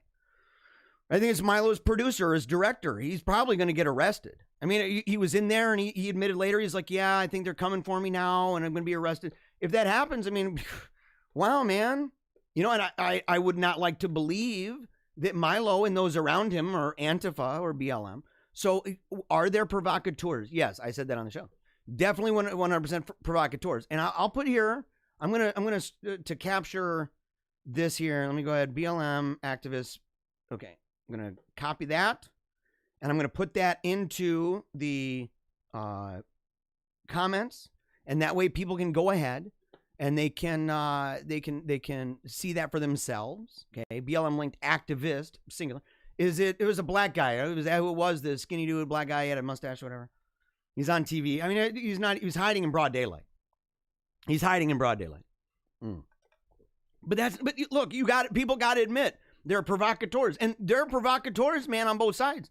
I brought up the idea. In fact, I saw amazing videos to demonstrate this, that some of the people who were involved in burning a few of the cars, that those people were right-winger people. In fact, one of them was a cop, ends up walking up, man, and he's going, and there's cops waiting for him, man. He's an undercover guy. In fact, there's a documentary that shows certain times where some of the violence that's done, some of the windows and stuff, man, that these people, it shows them working with the cops ahead of time. You know, and I mean, maybe all the cops are Antifa, you know, but at that point, you're kind of like, man, it's a complex situation. So that's all I'm saying. I'm not coming against anything you do. I just said, dude, I love you, man. I love you, buddy. All right, here, let's see. Somebody's like, want to become famous? Buy followers, primes, and viewers. No, we're not doing that. What the heck is wrong with you? And by the way, anybody who thinks that's a good idea, man, it's really stupid. You got, you know, social media, the way that it works, if you send something out, the people who follow you, it's going to go to some of them. They kind of select the people they think the algorithm thinks will want to see that or have shown interest. Like if they go on your page and they just click like, and that's all they do, that is a throwaway. It just is. It's like throwaways when it comes to pictures. People will scroll down, see it, like it. They won't comment on it. Just like it and go away. That's why you can have sometimes ones that have a bunch of likes, no comments, but it kind of just reaches a point and you're like, man, why is that not getting more? You know, it started good, but the reason why is because it's kind of a harmony of factors. It's got the likes on something, the shares on something, and the comments on something shows the actual interest, right? So you can see the ratio there. You can, and it kind of creates a formula that if it does well in that first circle of friends that it sends it to, that if either friends or followers, then it sends it out there to them as they scroll by and see it for the first time. If they see it within the first 10 minutes or whatever of it being posted and people start liking it, okay, and commenting and stuff like that, it will then broaden it further. It'll go a little bit further out and more people will be incorporated into the reach that Facebook is basically giving it. Okay, so if you pay for followers, man, that looks really good. And you're like, man, I got 30,000 followers. Dang, son. You're like, I got 1 million. And those people, they don't like your junk. They don't like it. They're, you know, some might be real, you know, they're over in Nigeria and stuff, and they're kind of down on their luck. But give me a break, you know. Give me a break. General Skeptic says, hey, Jeremiah, busy few days at work, so I haven't been able to tune in, but glad I can now. I'm really glad for you too, man. I am really, really glad that you're tuned in, man. I miss you, bud. I miss you. General Skeptic. So, okay, Barbara Farley, let's see. I saw Kylie Ellison on Jeremiah's chat chart. I got out my cell to comment. Shout out to your comment. What are you talking about? Or is it Kiri Eliason? Is that what you're meaning? Yeah, instead of Kylie. I think she's talking Kiri. Kiri Eliason. Yeah, okay. Got you. All right, we're moving on, guys. We are moving on. And as a reminder, real quickly, we've got to just say this real quick. If you go to paleocratdiaries.com, you'll be able to see today. If you go there, the most recent update post is about the store. And the store has only a couple examples of things that you can purchase. But the store that you can click the link for, there's a lot more. And so if you go and you click on the images in that blog, and I think I put a link to it as well. If you click on that, it will take you to the Zazzle store, and you can see a whole bunch of stuff. It's got sweatshirts. It's got all different types of shirts, okay? Different cuts, and they're different prices, depending on what they are, for men, for women. V-neck, round neck, doesn't matter. You got a whole bunch. Different colors. You got the Paleocrat logo, me growling into the mic, howling into the mic. It was a hallelujah moment, dude. It's a hallelujah howl, man. And so you can get that one there. And you can get anything you see, not just in sweatshirt. I just took screenshots of that. You cannot get them in sweatshirts. You can also, in some of them, get them in different colors and in different shirt qualities and everything else. For example, like that. Okay, like that. And I had one that was a V-neck that looked really great for the ladies. It's even got, the tank top ones and everything else. And then we added the new Straight to the Dome cup. You can see that right there. It's got, I think they got pink, black, red, purple, and I think there's one more color. And on the other side of that is the Hallelujah Howl right there. That's the new logo. So you can go ahead and you can see that. It's super great. But we also, of course, have cups. We got them in the jumbo size. We got them the espresso size, as well as the bone china cup. So it's really great, and it's got all the dimensions and everything else, and you can find that all. Go to paleocratdiaries.com. We're going to add that link over the weekend. A lot of things happening the weekend because we're pushing along. We are pushing along. So okay. So all right. So I wanted to talk about this. Okay. I wanted to talk about this because I got to be bigger than that. I got to be bigger, guys. There we go. And I still got that stupid tuning fork going on here. I got to get that thing out of there, man. I got to get it out. Can I do that? Can I do that? Let's see if I can. Oh, yeah. All right. Well, it's at least better. It kind of looks funky, though. Kind of looks a little funky. We'll see. It's not bad. It's not bad. So, okay. I wanted to talk today just for a little bit about American greatness, okay? Because, we've talked about what's necessary. What do we need to do in order to not only preserve those things that are good, but to really even know the difference in some ways between these things. And we're going to talk a lot about that. I said that yesterday I'm going to start doing videos, and even some of the shows we're going to get it shorter just because I want to make more videos and write more blogs that break this stuff down in a really easy way to share. And so the idea being to really put together and understand the Christian worldview, to understand the kingdom principles and the social kingship of Jesus Christ, the rights of his kingship. Okay. And so to begin talking about all of those things and putting them all together for you in an easy way. But more than that, to analyze not only what's good in the past, what's worth preserving, to better understand where we're coming from, but also to say, what have we done that wasn't necessarily good? What have we done? What are tactics that would be better? Or why wouldn't one tactic work but another would? And for the moment, sometimes it's about a moment.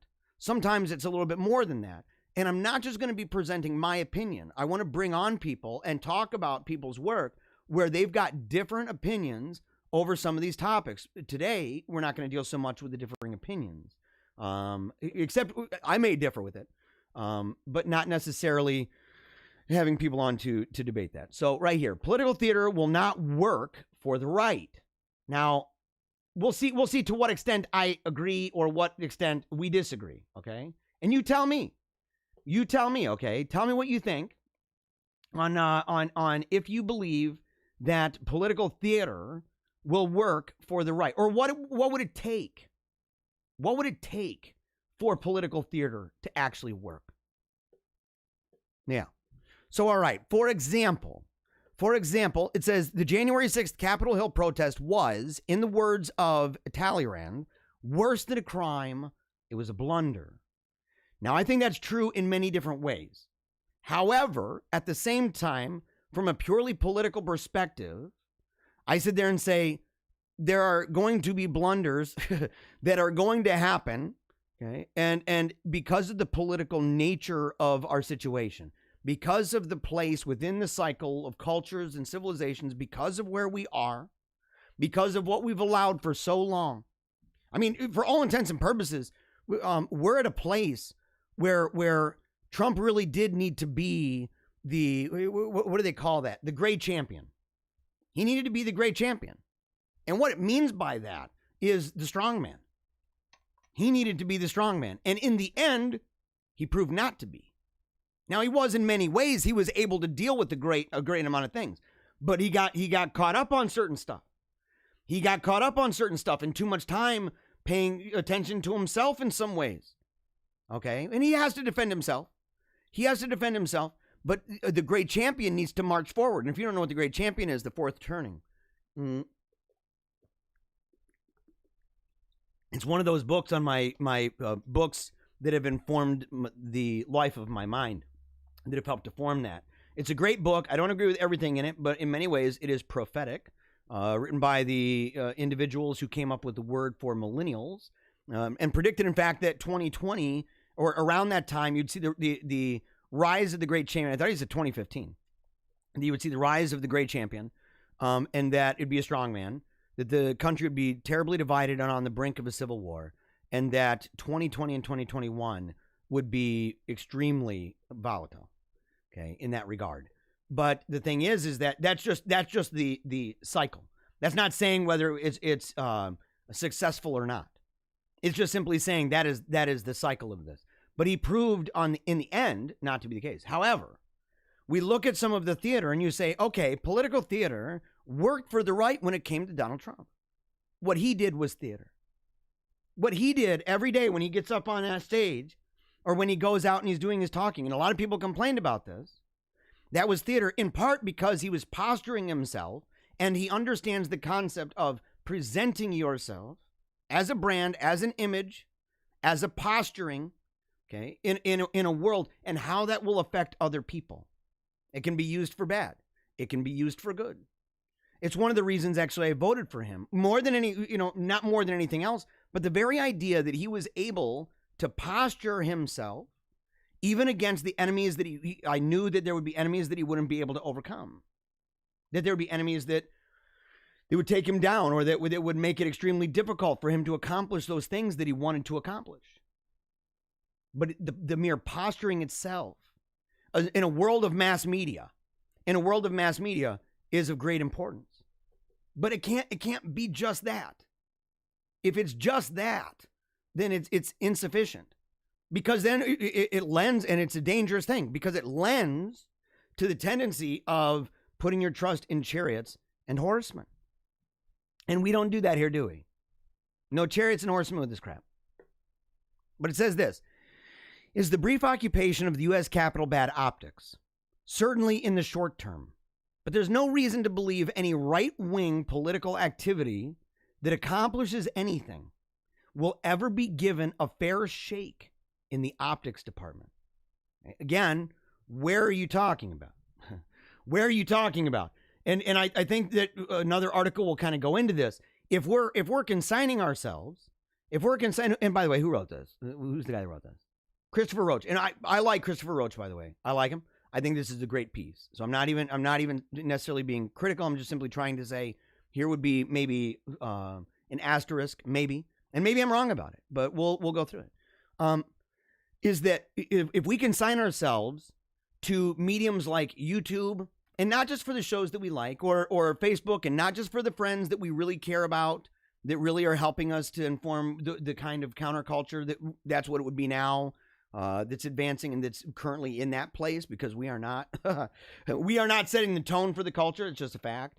And so if we're going to Facebook for more than just that, or we're going to Twitter for more than just that, and we get roped in, or we're watching TV for more than just, the things that are actually going to better our lives, we are at least susceptible. We are at least susceptible to a counter optic.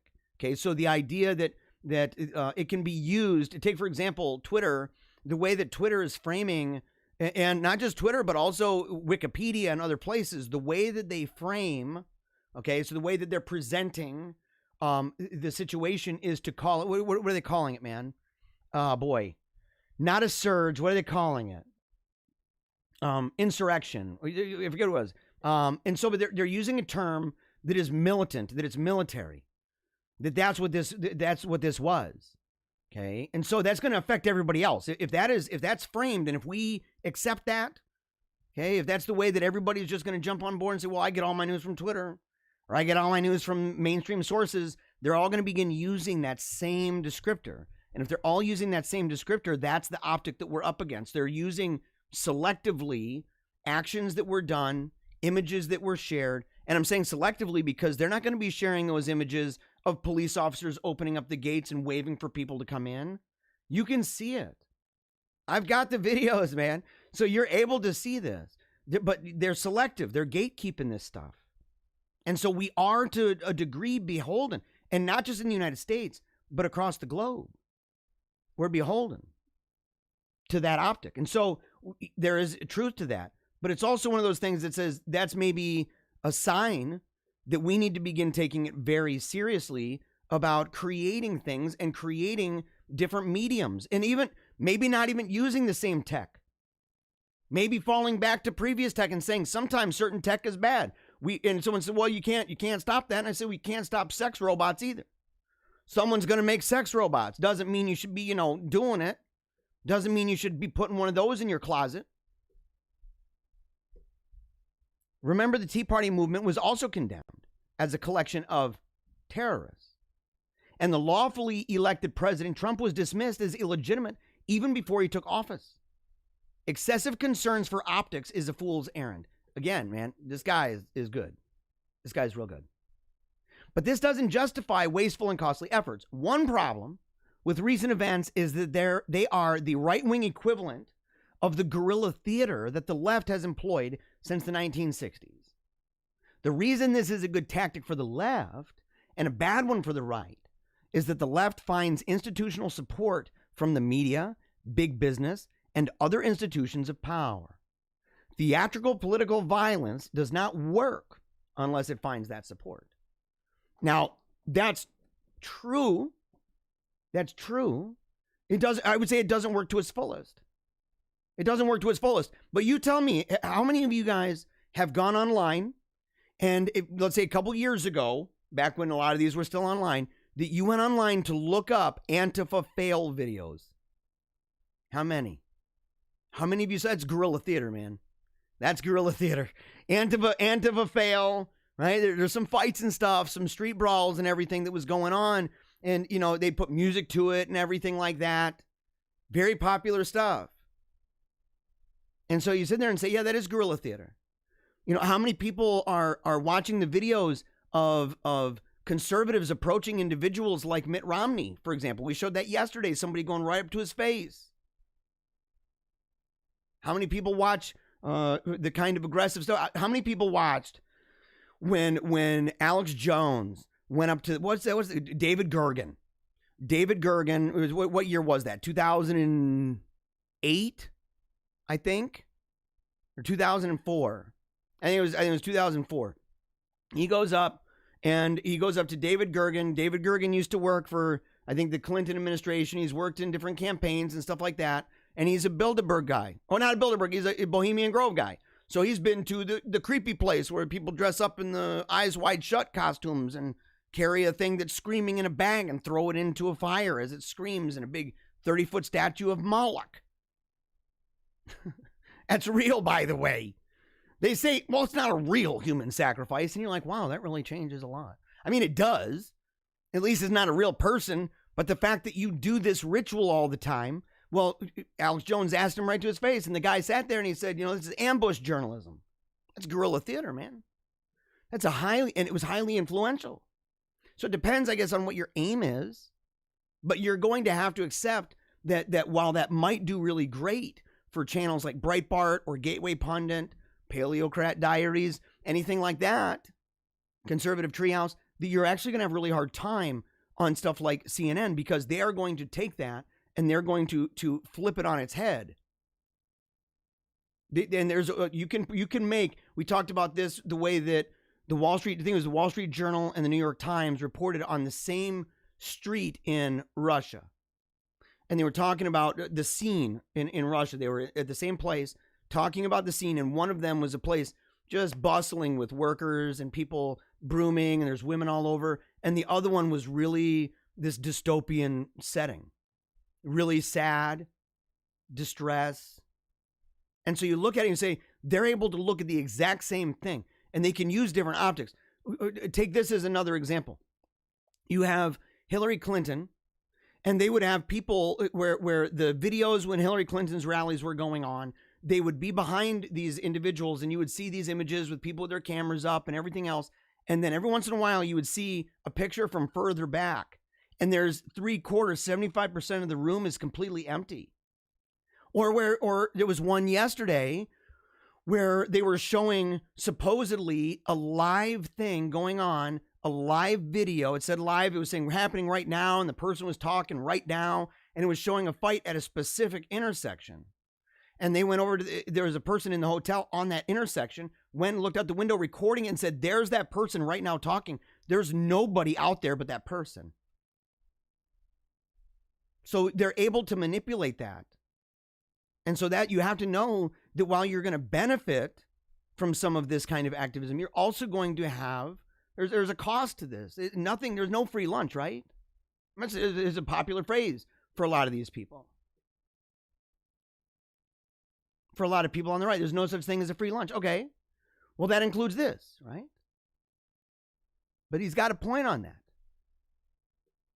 And he says, one wonders what the plan was with those protests. I do.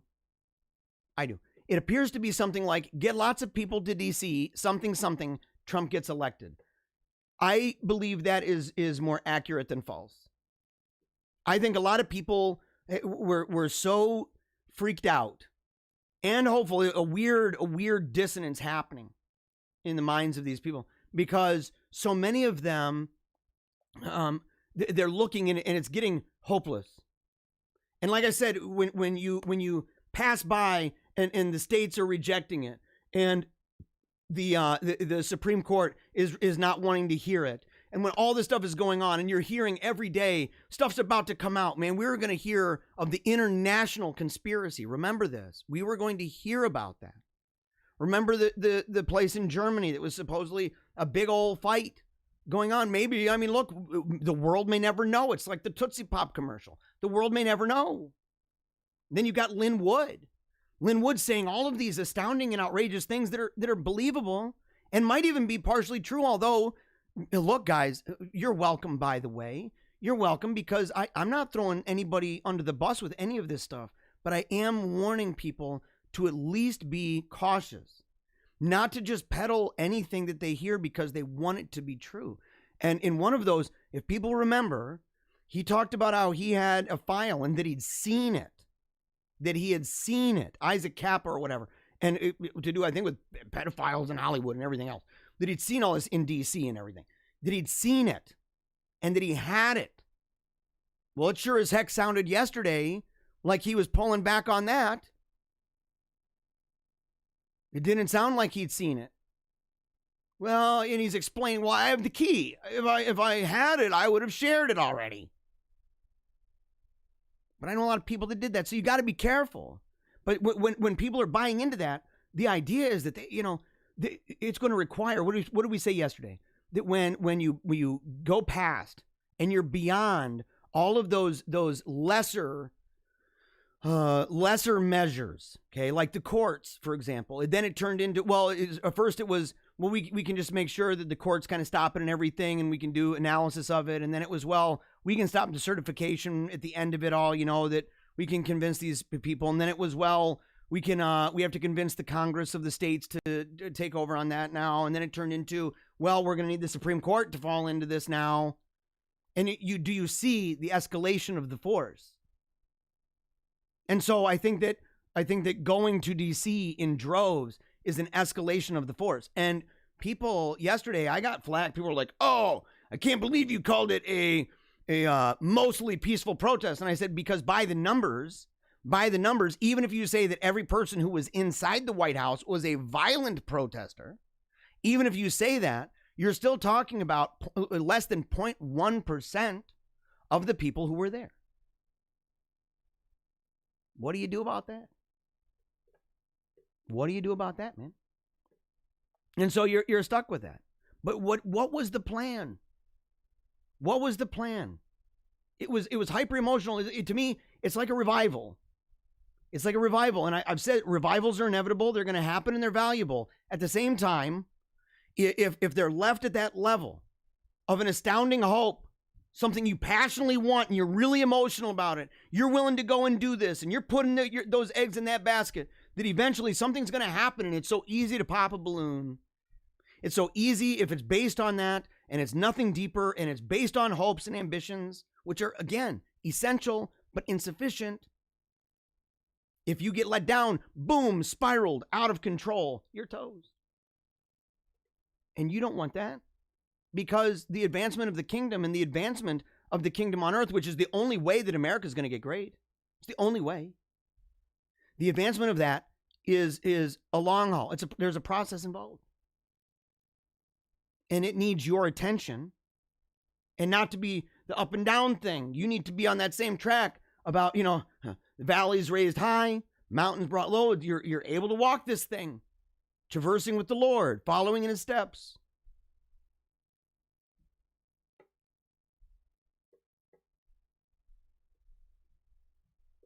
Violence, justified or not, is risky.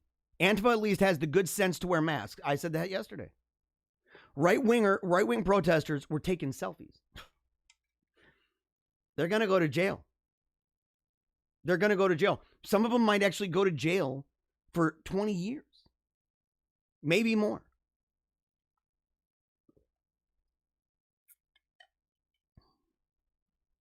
This is not a game. It's serious business, but it's being treated like street theater.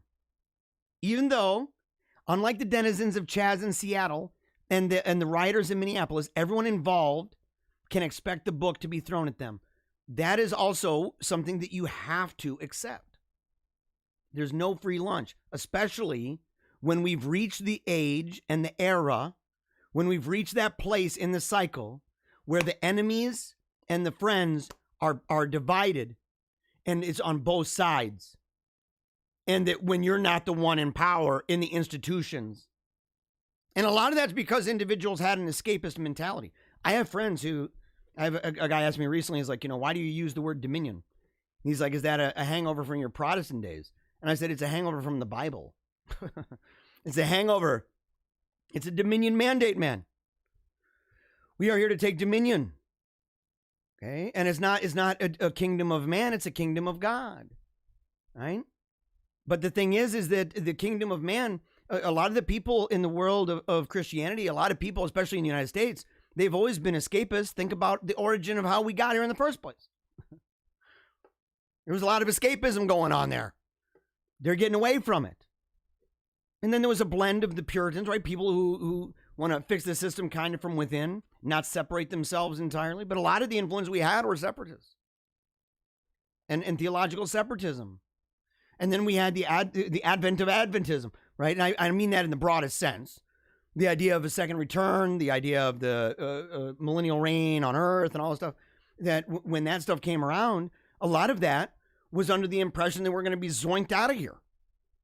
And that it's just going to get worse. And then zoinkies, we're done. Well, guess what? You know how crazy it is if people believe that, boink, we're going to be out of the planet. We're going to be zoinked up to heaven. And everything's going to be floating around here for a while, and then he's going to come back and rain and all that stuff. If you believe that, and the only way to get zoinked out is that it progressively gets worse, then it's a real weird conflict in the brain when those people take very seriously stuff that's going on here. And for a long time, people didn't. In fact, for a long time, people were even okay with allowing the world to get out of control. Not us. Not us, man. We take those orders from the Bible and from Christendom to say, look at the way that the imperial majesty of his kingdom advances. Look at it. Look at the glory of it all. We have examples throughout history. Let's see here. If President Trump really believed that the election could be stolen, and this right here is the great champion idea that I was talking about. And if he really believed that he had the law and the right behind him to maintain his office by force, he should have organized the elements of national power at his disposal, including the military and even the militia, in advance of these events. And you have to ask, why didn't he? Now, I know people, whenever something like this question comes up, it's like, because dude, he's got a major plan. If the plan doesn't materialize, people who promoted the plan need to say sorry. I mean it. It's not a joke. When people are saying, "Oh no, it's going to be done this way," they're playing the part of prophet, the seer, the visionary, looking into a magic crystal ball because it's esoteric. A lot of this stuff goes to people who supposedly are on the inside and supposedly have access to evidence and everything else. If it doesn't plan out this way, if it doesn't pan out, and these were assurances, it's going to happen. He's going to be in. I'm 100% sure. People are going to get arrested. If that doesn't happen, back in the olden days, you might have had a bunch of stones chucked to your face until you stopped breathing and died.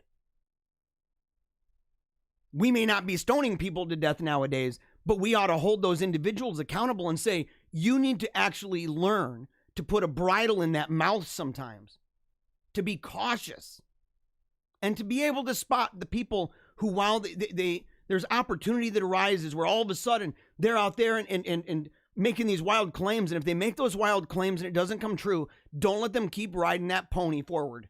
Don't let them. Stop the pony, man, and say, you got to fess up. You were wrong. And if you were right, number one, why didn't it happen? And if they go, well, and they make some excuse, you better be skeptical. Don't just buy it because it makes you feel good. Otherwise, it is serious. And this is what it is for so many people. It's ear tickling. It's ear tickling. People hear what they want to hear. They don't want to lose. They don't want pedophiles running the government. They don't want all these people, the New World Order. They don't want the Great Reset. They don't want Joe Biden as president or Kamala Harris, whoever. They don't want that. In fact, they hate it because they felt like they were winning, because in fact they were, maybe for the first time in their lives, they legitimately felt that they were winning, and they were told, we're going to win and we're going to win and we're going to win and you're never going to get tired of winning. And they weren't. They weren't tired of winning. They wish that they would have won more, but they weren't tired of the wins that they had. And then to feel not only that it's going away, but that it's going away not just with the iconic figure of the great champion, but that it's also going away in the sense that the movement itself, this is like a great opportunity. The movement itself, all the people who wear the hats, including me, all the people who do this are being lumped now with these very, very words of war and of military. I told you, though. I told everybody, I hope, man, I hope you guys are grateful. I hope that you are keeping track of this stuff, by the way. The foresight on this show.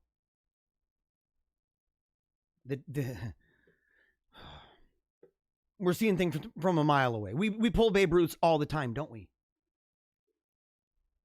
And if you like seeing people playing Babe Ruth all the time and doing a great job, keep watching. We give it our best here. We got good sources, and we're working off of a worldview that is very, very powerful. Very good. An idea of the world, of culture, of civilization, of history, of the kingdom, of different models of governance, of ethics, you name it. Right and wrong. What's right and wrong, what's true and false, and why? Where are we going? Where did we come from? Who are we? Where are we now? What is this? All of these things, the worldview that informs this show every single day, that worldview is awesome. If President Trump really believed that he had it stolen, why didn't he do it?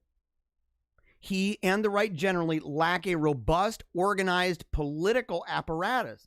That is the key. And they don't have significant instruments to organize power. I know people who are opposed to power. Those people generally also are opposed to government, right? Or they're very, very, very, very, very libertarian in their government, almost maybe even borderline anarchist, that it's all just people power. It's all just down to the people. I don't believe this. I don't believe this for the same way that I don't just watch any, freaking show that's being published on YouTube. Everybody's got a phone. Or, what is the phrase? Opinions are like buttholes. Everybody's got one. Just because somebody's like, well, power to the people, and you're like, well, you talking Antifa? Well, no, not the Antifa. Power to the people, power to BLM. No, not that. What do you mean then by that? You really do mean our people. And that's normal. And it's normal for them to do the same. And it's normal for the government to involve people that is also us and them.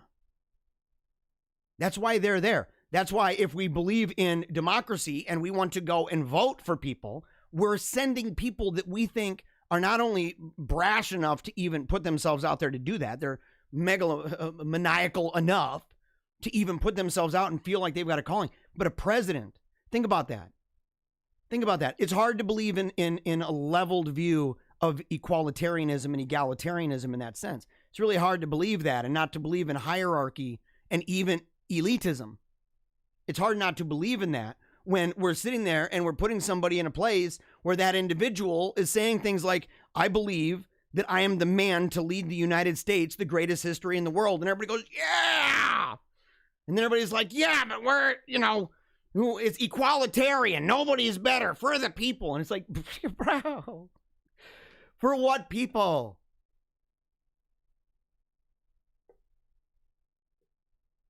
But we don't have that. We're bad at it. And part of that's good. We say, well, we need to keep that power at a local level. We need more businesses. But businesses have that power too. You have the power to hire and fire. You have the power to make those decisions that affect people's lives. Churches, same thing. You have the power. You have the power to make decisions in those churches that say, this right here, these are the requirements of the faith that we have. This is what we believe in our church. This is our faith and practice. So we have it in the market. We have it in the church. We have it in all varieties of cultural institutions, political movements. Try to do a political movement sometime that is congregationalist in its polity. The idea of everybody's equal. We have an equal say. Everybody has an equal vote. Try to do that. Try to make that work. There's a reason why Baptist churches not only are typically small, but there's like a bazillion of them. There's a reason why. In congregational churches, same thing. You can look. That's why hippie communes are always so small. That's why there's schism all the time in their groups. And a state can't have that. So we need to have a better idea for what we mean when we say power. There's a bad type of power and there's a good type of power. There's an abuse of power and a rightful use of power. But the idea that there's no power and power is just, it's a false alternative. It's not real.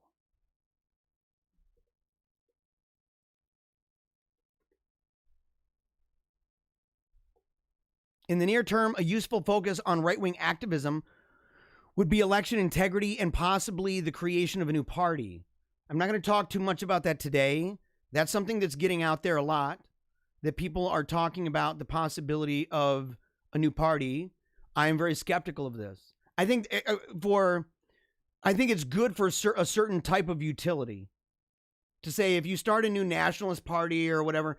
Number one, most people who say that it's that they loathe the parties that are there. They loathe the establishment. They loathe the leaders. They loathe what they stand for. They loathe what they've done.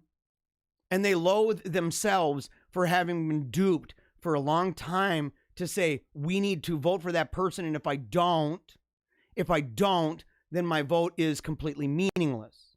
Or that there's no tool or benefit from acting otherwise. They've been convinced of this for a very long time. And part of it's true, in fact, because if you don't have political power, and if the machine, especially if you're talking about national elections, I mean, give me a break. If you have national elections and you're like, I'm voting for the American Solidarity Party, it's like, well, you slept good at night, I guess, if that's what it's about for you. But it ain't moving anywhere in any direction, even by an inch. Constitution Party, same thing. Libertarian Party, same thing. The big parties piss more than that out, dude, in a couple of hours. the votes. Not even a couple hours, man. They piss out the total number of votes by those parties collectively. They piss them things out within a matter of 20 minutes. And for the remainder of history, they are an asterisk at the end of a book in a political science class, a boring class at a boring school in a boring book. And you can go in and go, oh, wow, they won that many votes. That's fascinating. So there is some truth to that. However, there's also truth to the idea that it will forever remain that way if those groups don't do what they're doing. Now, some of them are dead enders, man, like libertarianism. Libertarianism is a dead ender. Like, the best they're going to do is a fusionism.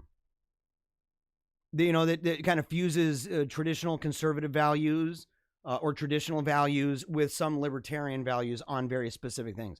But libertarianism as a brand, that's just toast. It's been toast for a long time. It's been toast for a long time. Trump could do something useful in the next 4 years if he threw his prestige and resources behind this. That, I think, might be debatable. There's an article, we won't talk about it today, but there's an article that is about maybe it would be good for him to actually move aside if he cares about the movement that he helped to create, right? Or that he rode atop the wave of that. We'll talk about that another time. Action and activism require planning, a chain of command. And think about this, okay? So if you really want this change, if this is really what you're about, and you say, man, we need this change, man, it's big time. We need it. You need to understand that this is actually how this stuff works. Action and activism, and they're different things. I don't consider myself an activist, but I'm a man of action. I'm a man of action. I am not an activist. They require planning, logistics, a chain of command, communications. According to Mr. Roach, the January 6th protests were an expression of rage and frustration, mostly peaceful, as the media likes to say, and in almost all respects, understandable. They also expressed the disorganized and chaotic nature of the political right. I find that to be, in fact, a blessing. It's a blessing in disguise because, it's going to be one of those things. And we're not the first to do it. We're not the first to do that, by the way. You've got people, 2017, you had leftists who did it. Barely a peep, man. Barely a peep out of the out of the mainstream media, which, of course, we knew that would happen. You can see videos of them crashing it. You can see it. You can see them busting down all these courthouses and everything else. And even in the last year, over the summer, you could see it spray painting federal buildings. And you saw the way that the left treated it. Remember, the left was saying we're too hyper focused on those activities, and we're not understanding the underlying problem here. Right, so maybe one thing I agree on. They're not understanding the underlying issues with our side of the aisle. And maybe they do. In fact, maybe they do, which is why they say what they say, because we are on the enemy side of the friend-enemy disjunction. But these protests were also expressed the disorganized and chaotic nature of the political right. These protests were in no sense a well-considered means of achieving a desired result. That right there, we're going to end on this because we have things in mind, and in the upcoming shows, we're going to be really hyper-focusing actually on some stuff to say, what are the goals? What are the goals? What are we actually trying to achieve? Why are we trying to achieve that? Is it because that's what Grandpa did? Is it because that's what Reagan did? Is that because what Rush Limbaugh talked about? Or is it because it's based on kingdom principles? And I can tell you right now, there is a difference. One actually has authority. The other one has a bias. One is the result of authority. One is a result of a preference that we've kind of tethered it to a person. And that's why I think a lot of people, if they really begin to analyze and say, what is Christendom? How do we save Western civilization? How do we save Western culture? What is Western culture? What is culture at all? that if they begin looking at this, they're going to find that so many of the commentators that they put so much stock into, number one, they're super shallow. And they're super shallow because of the mediums. You turn on the news and you're like, oh, man, this guy's real deep. He's real good. He has a monologue that's 15 minutes. Whoop-de-stinking do. Rarely ever do they ever come back to it. And if they do, it's just another blurb. Just another blah, blah, blah, blah, blah. Or the debates. We talked about it during the debates and say, yeah, look at people. They get on the stage and they're like, okay, you have 2 minutes to talk about what we should do about, globalism. You're like, well, I guess. What we should do about the environment. You get 60 seconds. That's totally fake. We need to become accustomed to mediums, whether it's long form. This show's long form. I've been talking about one article and breaking it down and showing how does it apply to everyday stuff and things that we can relate to. Long form. We need to get back to that place where we're reading books again, where we're watching documentaries again. We need to get back to that place. Alex Jones should be back making documentaries again. He might need to just get out of that whole reaction business. I love the guy, but I mean, come on. Give me a break. But seeing your weakness. Well, look, it's bad. If somebody does something, let's say you've sinned, right? You've sinned and you get busted for lying. And let's say it was a lie that got you in some trouble. Okay, you got in a little trouble with that lie. It's not like a tiny thing. You weren't taking cookies out of the cookie jar. Let's say it was a lie that was a little bit bigger. That really does suck, doesn't it?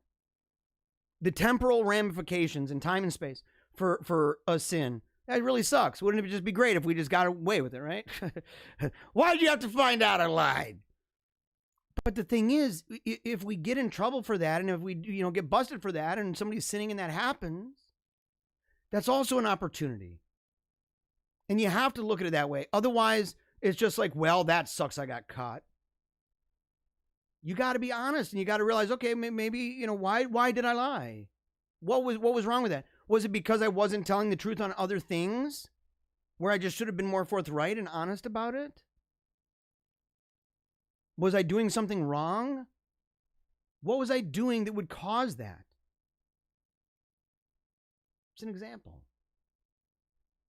It's an opportunity for you to reflect, and an opportunity for you to change who you are. And that's something here. If you see a weakness, it's okay. Those weaknesses are simply manifesting themselves. They're revealing, as I use this all the time, they're fruits, right? They're fruits of something bad. They'd be bad fruit. But it's coming from a source. It's coming from an energy. So maybe branching off into different ways, or affecting different patterns of behavior and thought and words. But if you get down to the root of that, you're able to change it. So that's another dynamic. Not only the ends of what we're doing, but the means. And part of the means is you've got to be a better person. I have to be a better person. We've got to be better people, which is why we say on the show, you take a knee for Jesus Christ. That's why. Because it starts there. And you got to keep going back every day. Return back to the baptism. Return back. Think back on that. Think back of when you died with Christ.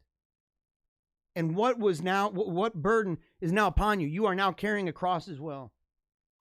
You're marching Golgotha. And you'll die. And you got to work to keep in him. You have to work to keep the oil lit. You have to work sometimes and accept some, again, lunch isn't free. When you have to make a decision between hiding that light under a bushel or saying, oh no. So these are things that we can do along the way. These are part of the means and the mechanisms that will help us to restore, to advance Christendom, to advance kingdom principles in every area of life. We're going to have to be willing to get rid of sacred cows, things that are really, really special to us. A lot of people, they just look and say, you can't be critical of capitalism, because they have this false dichotomy that says, well, if you're not a capitalist, then you are a socialist. Well, that's just phony baloney sauce. That's phony baloney sauce. Both of them came from somewhere. That's like saying Tucker Carlson is a socialist. I guess it depends what do you mean by capitalism. How many different capitalisms are out there, by the way? And what's the Overton window on that? Where do we allow certain positions? Why do we call one thing socialism? You have to actually understand that. But we have to be willing to give up certain sacred cows. Was it wise? Were the George W. Bush years, were those wise? Was that view of our place in the world, was it wise? Was that a sacred cow that says, dude, Team America, World Police, not us? Is it a sacred cow? At least to even question and consider. And not in each case to get rid of, but to say, is it right or wrong according to a spectrum? Is it something that might be true, but not exactly in the way that I've understood it? Are claims against it, or ideas that adapt, and kind of cause this thing to change or be reformed, are those necessarily bad? Am I idolizing something? We need to cast down idols. Means and mechanisms, guys. Know where you're going. Know where you came from. Know who you are. Know what you ought to do. And then to know, how can I do that in my everyday life? How can I do that in my everyday life? There's two of me there. Because at the end of the day, okay, it's about applying these things. I don't want to be, never. I do not want to be the show and the guy, and there's a lot of these where the whole idea is just load your brain with a bunch of information. Just load it up. That's all it is. That's not me. I believe that you need to download the right stuff, okay? You need to download the good stuff. You need to get that processor working, right? You need to have the systems in there that you need. There's a certain operating system that's best. It is called the Trinitarian Christian worldview, period. Full stop. And yet, the Orthodox Catholic tradition, that's mine. Look, if you disagree, bring it on. We'll talk. That's an in-house debate in these times. You need that. You need to understand how that operating system works and why is it essential. And why does Jeremiah say that if we don't have this, America dies? And what can you do? As a regular person, Johnny Q, Sally Sue, the normal people, man, mom and pop shop, the people doing things that are otherwise menial. The world may look at you and say, you're not important, you're nobody, nobody's going to remember you when you die. You'll have a couple hundred people that even see you in the newspaper or on the internet, because they don't even publish newspapers barely anymore. And then your name will pass away with your grandkids, never to be spoken again. And the truth is that that's actually true for most of us. And so we have to look and say, what is the lasting impression that you leave upon the world? We talk about what leaving the world better than you found it. You got to learn to clean up. You got to learn to clean up. You got to learn to clean up your own act. I need to learn to do mine. Okay? We need to clean up our own acts at the same time. We need to do things publicly as well. And some of that is as simple. And again, I'm going to repeat this all the time. And it may be redundant to some of the regulars here, but the truth is that I don't want you to ever feel this undue sense of responsibility and burden that is way beyond your ability, way outside the realm of your gifts and talents. What I'm talking about here is accessible by the pumpkin pie baking grandma. It's accessible by kids with disabilities. It's accessible by anyone at all in the world that has not only been created, but is able to work out the fear and trembling, the salvation with fear and trembling in their life. Anybody.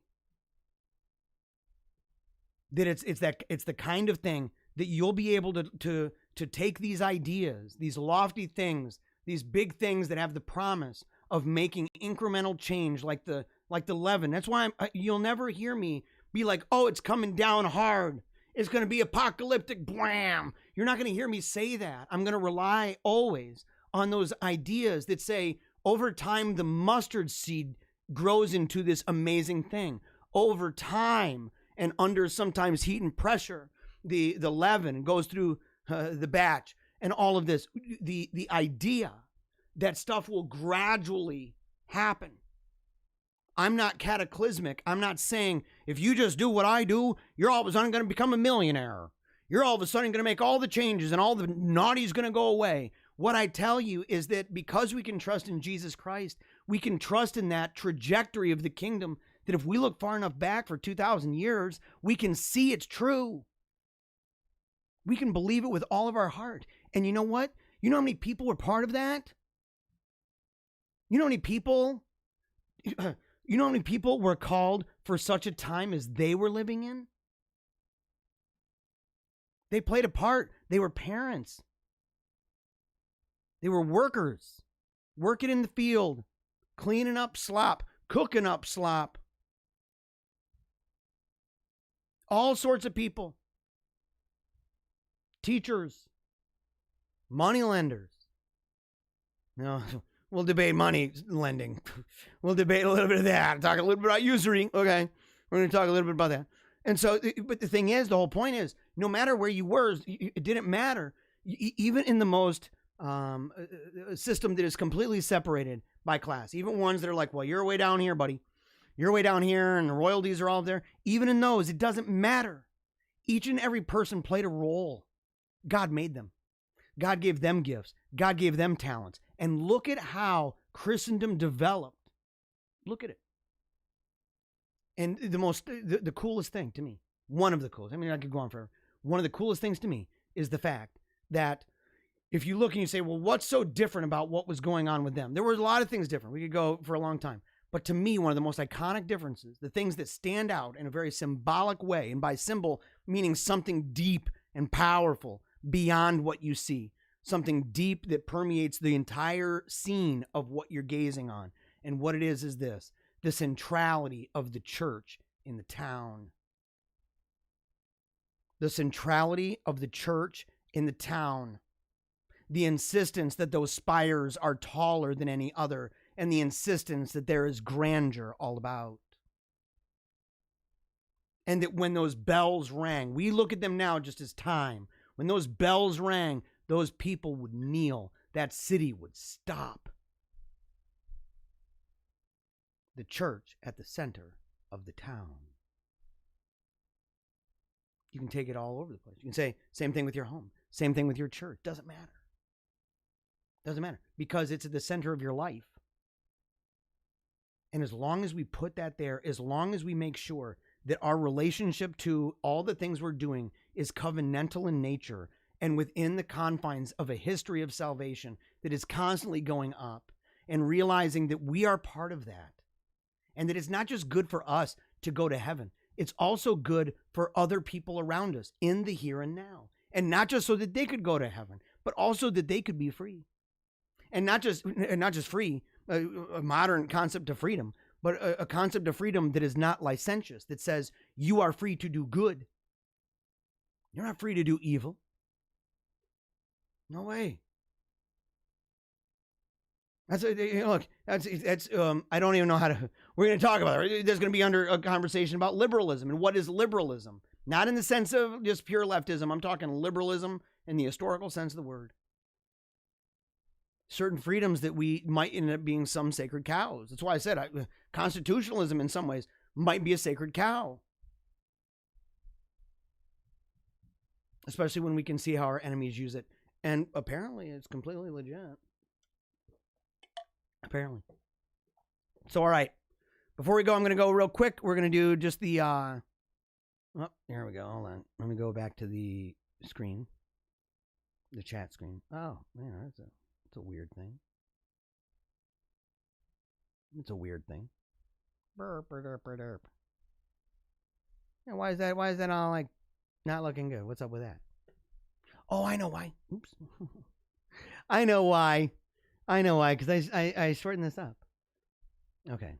And we're done here. We're just going to do this and then we're done with the show. Okay. Let's see. Let's see. Wow, man, there's a lot that happened here. Okay. We got David wrote, Catholics need to wake up and stop living for the world of materialism and study the catechism so they can defend and promote the one true faith. I believe in that. I think that's a good point. People do, and they're poorly catechized, and so many of them, you know, what's essential to you? What's important to you? What are the idols in your own life? Look around and start to ask and say, what is it really, really tough for me to get rid of? And then remember that when you die, and you surely shall, that when you die, you know, none of that stuff matters. You know, even if you get buried with it, right? Even if you get buried with it, guess what? The pharaohs were, and you want to know what? That stuff didn't go anywhere. It's still there, growing dust. Still there, growing dust. Don't make idols out of that stuff. Don't make idols. Don't fall for the idol of materialism. Get out of there. Said Trump was simply outnumbered by traitors to his mission. Yes, it's true. It's true. And a lot of that, just by size and scale and relativity, a lot of that was not his fault, but much of it was. I mean, he brought in people that were just Bozo the clowns. And I looked at it from the get-go. I'm like, what the heck is wrong with this guy? Why would you bring this person in? Why would you allow that person? Even Pence, I said it from the beginning. I said, I understand the utility of it. You need to get the neocons. And guess what? Didn't get a bunch of the neocons. How many people voted for Trump because they were like, you know what? Pence is dope. Really love that guy. I'm going to vote for Donald Trump because Mike Pence. How many people are like that? No. Not many people. Let's see. Obviously, the left has a battle plan carried out with precision. The master tactics of lies and deception. They have a plan, yes. Because they've been organizing for a long time, and we've made fun of the idea of community organizing. We should make fun of models of community organizing. A church is a community organization in one sense, right? I mean, I don't want to lump that the same thing, but you have a church culture, you have a church community that is present there. There's a dynamic of that involved, and a dynamic of outreach, a dynamic that says, well, these are the leaders, these are the different positions.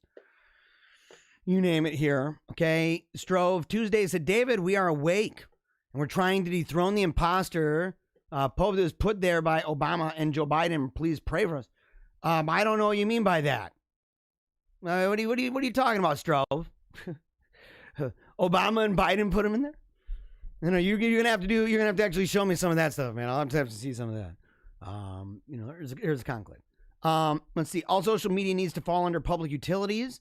That's true. What do we do, though? How do we get that? Because we've been saying that for a long time, right? I've been saying that for years. I've been saying that for years and years and years and years and years since it became so saturated in the use of people that it's essentially an extension of themselves. Essentially an extension of themselves. In a way, well, I guess all technology to some extent is an extension of yourself. But how do you do it? How do you do it? And what do you do in the meantime? Because that's another one of those goals that's like, man, we need it to fall under public utility. And in the meantime, I'm just going to keep pouring myself out to it. I'm not saying you do that. I'm saying that you know that a lot of people in the world, that's the way they roll. James says here, the left claims to be revolutionary, but has the backing of a lot of Fortune 500 companies. And that's one of those things. We can point to that fact with them, but we need to begin, if we realize that, and that's just the way of the world. And it's more likely than not, isn't it? Because people who find themselves in the Fortune 500, you're at that place where it's going to be harder to enter the kingdom of heaven, isn't it? Isn't that true? And if it's harder to enter the kingdom of heaven, do you think it's just because the love of money? Or do you think that the love of money is kind of, at the source of a lot of other things? It's true. Okay. Zach says, Ann Coulter's latest column says Trump handed his presidency to Ivanka and Jared. That's another group of people that I said, why in the heck would you do that? Why in the heck would you do that? Why would you even include them in that way? It makes no sense to me. They needed to be out of there a long time ago. Jared, what the heck was his problem? So many of the things that Trump said he wanted to do, no. Sabotaged, man. And he was convinced later on, to change his, like, the ideas that he had and the emphasis that he had, and he thought he was going to play the diversicrat card in his own Trump-styled way, and that was going to be successful. Now, look, it is a good sign that a lot of people who did not vote for him the first time around did vote for him. I'm very grateful for that. I've been saying that we need minority outreach as a MAGA community before MAGA was even around. Been saying that for a long time. Yeah, especially with the Hispanic and Black community. I just think that it's so much of that. Not even just them, man. Look at any. But there are reasons why it's difficult, and it's not just, well, look what he's doing for jobs. That's not what it's all about, man. You know, people need to understand culture, and a lot of the people that think that we're all just rationalists and everybody just wants a job, that's all it's about, and they don't understand that that you have certain group structures that are more individualistic, and ones that are more around the ethnos, or more around their group, right? And so it's more collective, it's more communitarian. And you know, that's why I've always loved the way that Jonathan Haidt describes it, by saying people who are Western and people who go, oh, you know, we just need to tell these people, man, did you see what Trump did with the market? That those people, they might be like, wow, yes, that's really good. They may have even benefited from it, but at the end of the day, they're not going to pull the ticket for them, even if they lose money. And you say, why? And that's because the Western person is typically, what's the phrase? Western, educated, industrial, rich, and democratic. That's true, man. And other cultures, they have a different way that they view structures. And we need to understand that even in the pitch to them. Let's see. Steve Bannon got Trump elected by giving him his game plan. Then Trump ditched him because of media pressure. I agree with that. He didn't like that. He thought he was disloyal. Here's how not disloyal Bannon is. And Bannon's a weird dude. I mean, you know, he's a weird guy, but he's also a major fighter, man. He ain't messing around. Is that time and time again, even when he got kicked to the curb, he stuck around. He stuck around.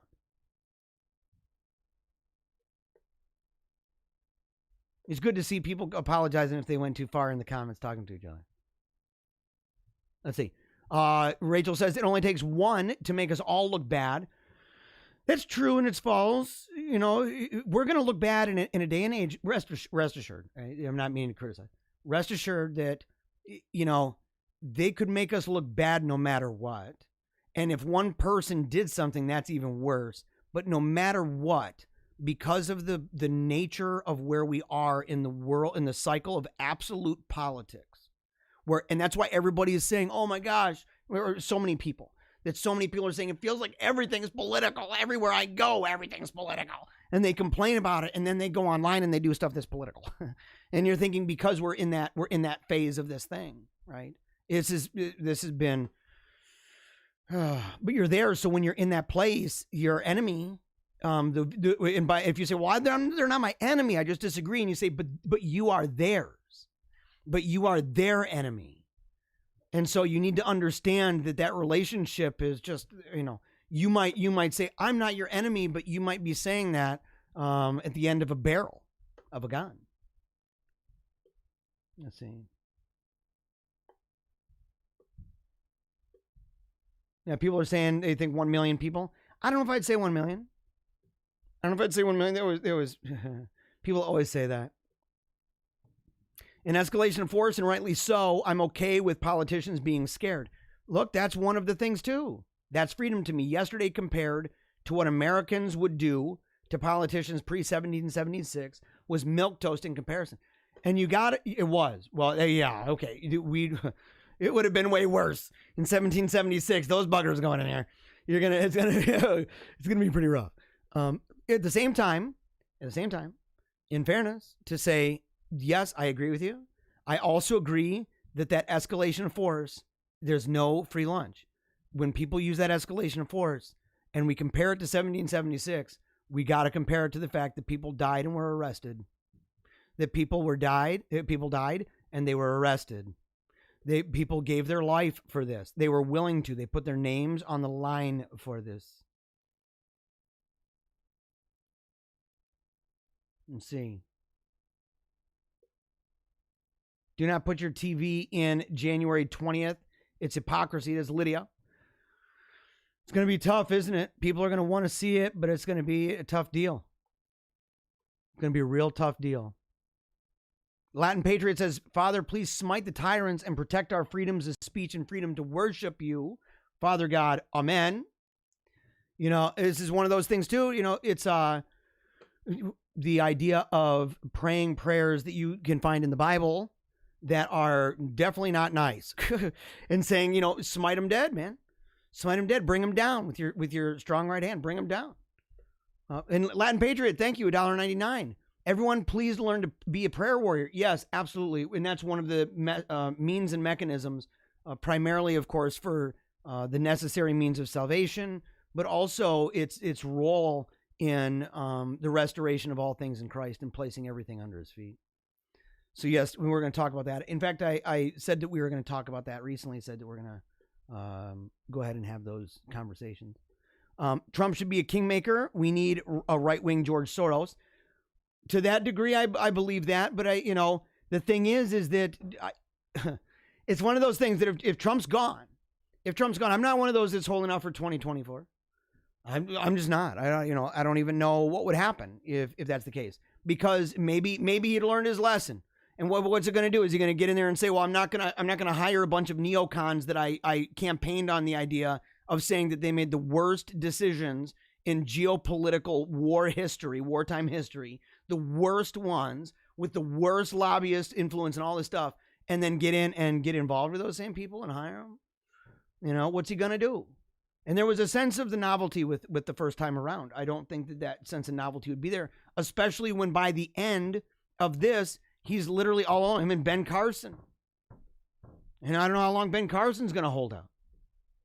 I think that he's in. I'll end it very, very soon. So here's the thing, is that, and people talking about what is demonic and stuff. I was on a show, an atheist show, where we debated the issue of Trump. And the guy wanted to talk to me, a 6-hour long interview broken into 3 different shows. Okay. And it wasn't the same day. Okay. I think we broke it into 2 different days. But so altogether is like 6 hours of audio that you can listen to. We debated through that whole 6 hours a lot of things. And we spent a long time on Trump. And I compared Trump, like, what is it? Victor Hansen, is that his name? Over at American Greatness, in fact. And he was talking about Trump as a tragic hero. And I don't remember if he was comparing him to Achilles or Oedipus. I don't remember, but I thought about it, and I think I brought up Oedipus. I think I brought up both, that he has an Achilles heel that's going to hurt him. But he also has, he's also one of those people that in the end may be exiled. I said it on the show. And I said, I don't think anybody may ever run exactly like him. He's a unique person. Name anybody else exactly like that. You know, you're not going to get that again. There's one Donald Trump. And so, the idea, I said, there's a possibility, and anybody who knows about Oedipus and Oedipus Rex, he at the end, he sees that he made a terrible mistake. It was his ignorance that got him into a certain position, and it resulted in all of these things. It was necessary, right? Or it was a benefit to the people because he spared them from the Sphinx. But at the same time, he brought in another kind of problem. And at the end, he realized some of it hit as close as his home, and he gouges out his eyes. And he walks out and he wishes that they'd kill him. But instead they exile him. And he's alone. Visited by his daughter. Visited by his daughter. Oh, man. People talking about lying. We'll go in and look. Any of these comments.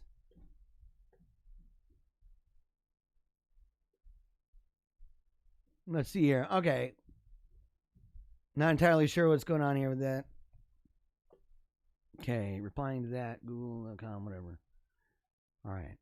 Bald Eagle nailed it. This is why I listen to you. You aren't an exhorter or some Henny Penny Chicken Little type that preaches every day that the sky is falling. The sky is falling. Thank God for that, because too many out there are so impetuous and clownish anymore that they have become borderline insane.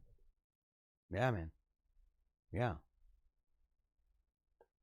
By the way, I'm glad you came back, Latin Patriot, talking about leaving the church and coming back. Very glad that you came back, buddy. Very glad you came back. Nuno says, no point in looking for supposed feds amongst the crowds in front of the Capitol building, the culprit was the man who rallied them into the coup and a trial by combat and then abandoned them. Again, I'm not against that, dude.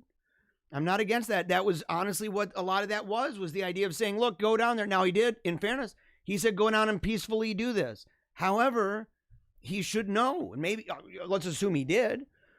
I don't want to call him a dummy. I want to say he's got a great amount of instinct on this, but he had to know that when you talk about stolen elections, and I believe this, if you talk about the kind of criminality, the China Joe stuff, the Hunter laptop stuff, right? The color revolution stuff, you talk about Operation Crossfire Hurricane stuff, you name it, down the line for 4 freaking years, that it's to the point you get to this, and it's been escalating on what's needed to accomplish the ends. So the means have gotten the escalation of forces through the roof. And at that point, even if the majority of more saner and calmer minds prevail, you are inevitably going to have people who are willing to do that. And I use the phrase saner and calmer because there are some that were very sane who went in there. You can tell the ones that aren't because a lot of them did not wear masks when they went in, and gloves and stuff. And they went in there and took pictures. Although, again, that would be like, saying that John Hancock was insane. But you got to kind of look at the story of that. Yeah.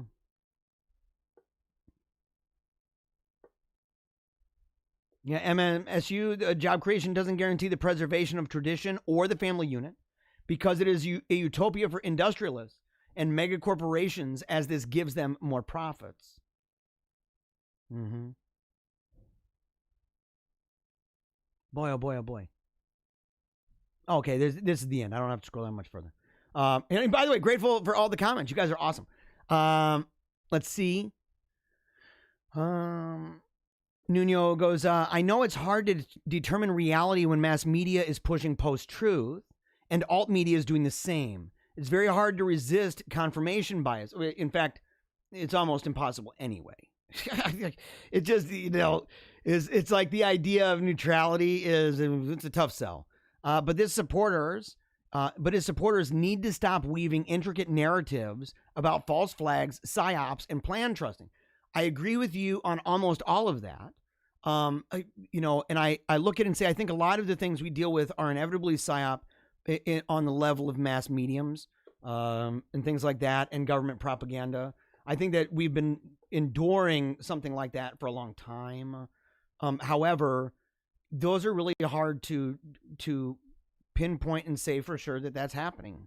And so I don't put too much into that and go, oh, this is exactly what it is. I do think it's important for people to know what false flags are, the history of false flags, the history of psyops. I think that's important.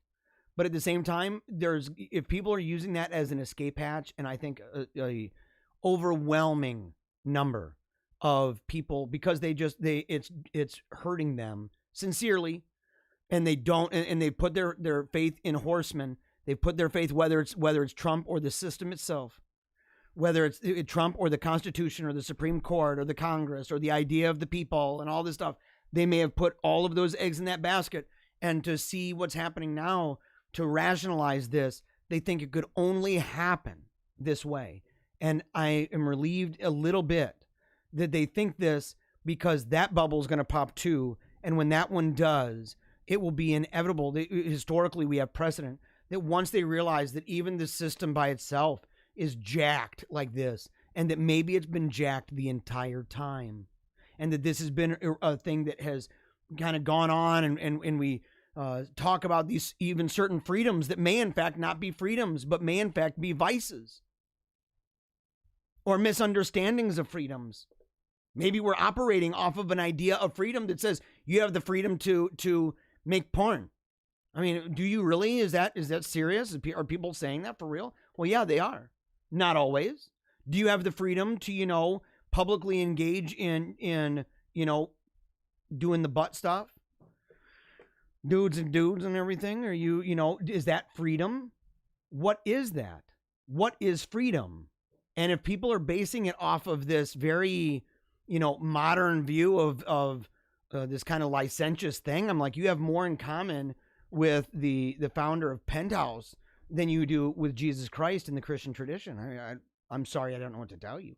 You have more in common with the founder of Penthouse than you would with any of the founding fathers, for that matter.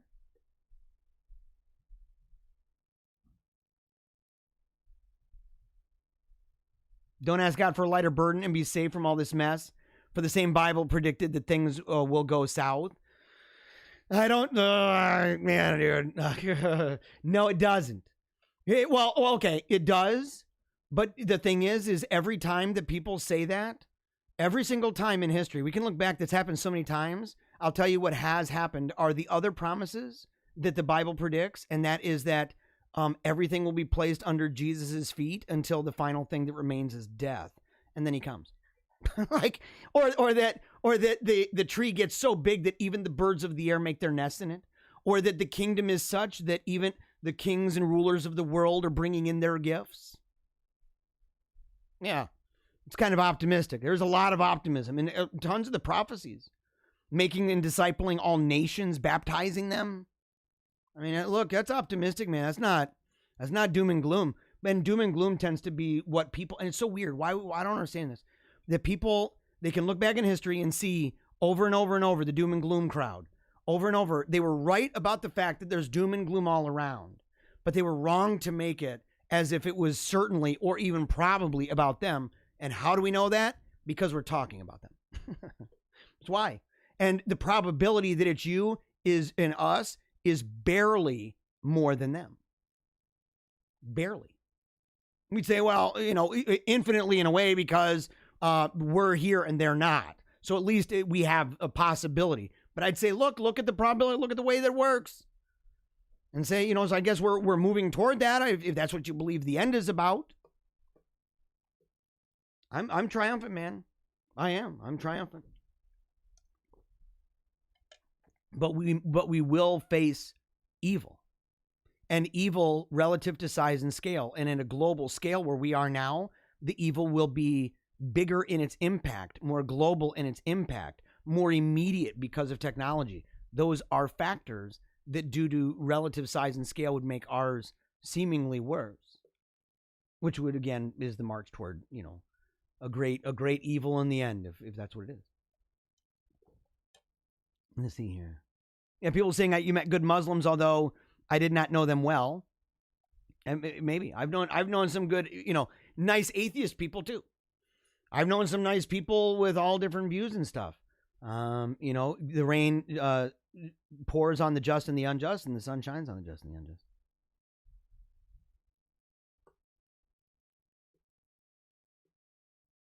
Yeah, people talking about end user. Stephanie says, thank you, Jeremiah. Thank you, Jeremiah, for bringing knowledge and light into my life today. You're welcome, by the way, Stephanie. You're totally welcome. That's what, look, I'm here for. Yeah, Nuno says, great answers all around. Thank you. I appreciate it again. Thank you. Goes against the life of the unborn as Antichrist. Let's see. Stop asking for God to preserve the liberal Freemasonic founded United States. Dude, that's what I'm going to talk about. That's what we're going to talk about. We're going to slay that sacred cow, dude. We are going to slay that sacred cow. Yeah. Is there such a thing as a good Satanist? Good. Well, it depends on what you mean by good, and it depends on what you mean by Satanist, because there's probably a lot of LARPers out there that are pretty bad people, or they obviously are struggling with sin. They obviously are angry at God. They're obviously infuriated. But a lot of the Satanist people might even just believe, well, there's no God. They don't, they may even be just oblivious because of the sin that blinds them every single day. They may be oblivious to the true nature of what they are identifying with. And so you can have that issue. That's why I said there's a lot of, and it's flip side too. You can talk about a lot of good pumpkin pie bacon grandmothers, and they might be, they might be burning in hell forever. And so I think that it's one of those things. It's highly unlikely, though. It's highly unlikely. If you get to the point where you are publicly bashing God and stuff like that, it's most certainly, without a doubt, a place in your heart where you are, there's a lot of sin in there. And, sin that may be mixed in with some other things, personal trauma and tragedy. It doesn't excuse it. You can't use that and say, but I lost my dad. You know, I lost my dad and I was mad at God because I didn't understand. And so I went out and joined the Church of Satan. That's not happening. It's not happening. Lastly, Patricia, last one of the day. She says, we need to go to the mountaintop together. We do. We need to go to the mountaintop together. Sounds like a good idea. Sounds like a good idea. All right, everybody. I don't know if my kids are coming down. I don't know if my kids are coming down here. You know what? All right. So here's the deal. We're going to be saying goodbye here. We are going to be saying goodbye for the show. I didn't want to go so long, and I did. It's okay. It's Friday. We're doing, and I spent a lot of time in the comments. So I hope that it wasn't as much about, you know, so many news stories and stuff like that. I'm really glad you guys are okay with that. But just know that over the weekend, we're going to be making some changes to the way things are happening because we are going to be leaving this scenario and the situation and the circumstances that gave us the feeling that it was a wise decision to make the show 3 hours long. And so there might be some serious changes. Well, there will be. There will be serious changes to the nature of the show. Hey, look at that hat, dude. Look at that hat. Is it just the two of you guys? Mama might be coming. Oh, yeah. Mama. She coming? Is Mama coming? What's going on, buddy? Little Louie. Here's a little dancer dude. I'm taking that one too. Oh, man. Oh, buddy. Okay. Let me see the other one. And look, guys. Hey, when I say you're gonna have to push this button, you're gonna have to click it. Okay. So here we go. I'm gonna put it right there. Okay. Let me see this guy. Let me see this dude. Oh, look at Wolf. Okay. Go ahead. Push the button. All right. Really grateful for everybody. Look at little Wolfgang. Make sure to go to paleocratdiaries.com if you love the show. You can subscribe, become a member, and we have a store. You can see the article, the link to that. Sweatshirts, shirts, cups, and more. Make sure to reach out to us, paleocratdiaries@gmail.com. It's super dope. Connect with us for interviews, speeches, debates, panel discussions, and any other inquiry, including hate mail. You can send your hate mail. I don't care. Send it to paleocratdiaries@gmail.com. Of course, make sure to check out Paleo Cheese Podcast, Meaning of Catholic. Next week, we're going to have a lot of changes. I hope you love them. So until next time, you got to give me hold on. You're going to have to salute. I was going to say, you can salute for me. You can salute for me. Because as we do every single show at the very end, get down here, girl. Get down here, woman. As we say every single day when we salute you, never give up. Keep on smiling. And memento mori. I love you guys. You're awesome. If I don't talk into microphones, I don't make that mad cash. Making all that money. Making that mad loot, right? Mind control.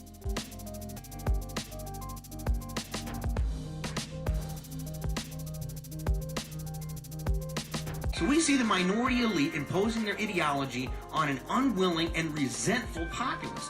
This causes a backlash. People get ticked off. The left is working long and hard to make us feel as if we've done something wrong. Worse yet, that we are the problem. Don't let people just rip on your heritage. Don't let people just rip on your traditions. Don't let people rip on your heroes. Stand up for what you believe, what made you who you are. So unless this disenfranchised majority begins standing up for what they believe in their heart of hearts to be true, I think we'd be left with nothing more than a dirge and maybe a funeral procession.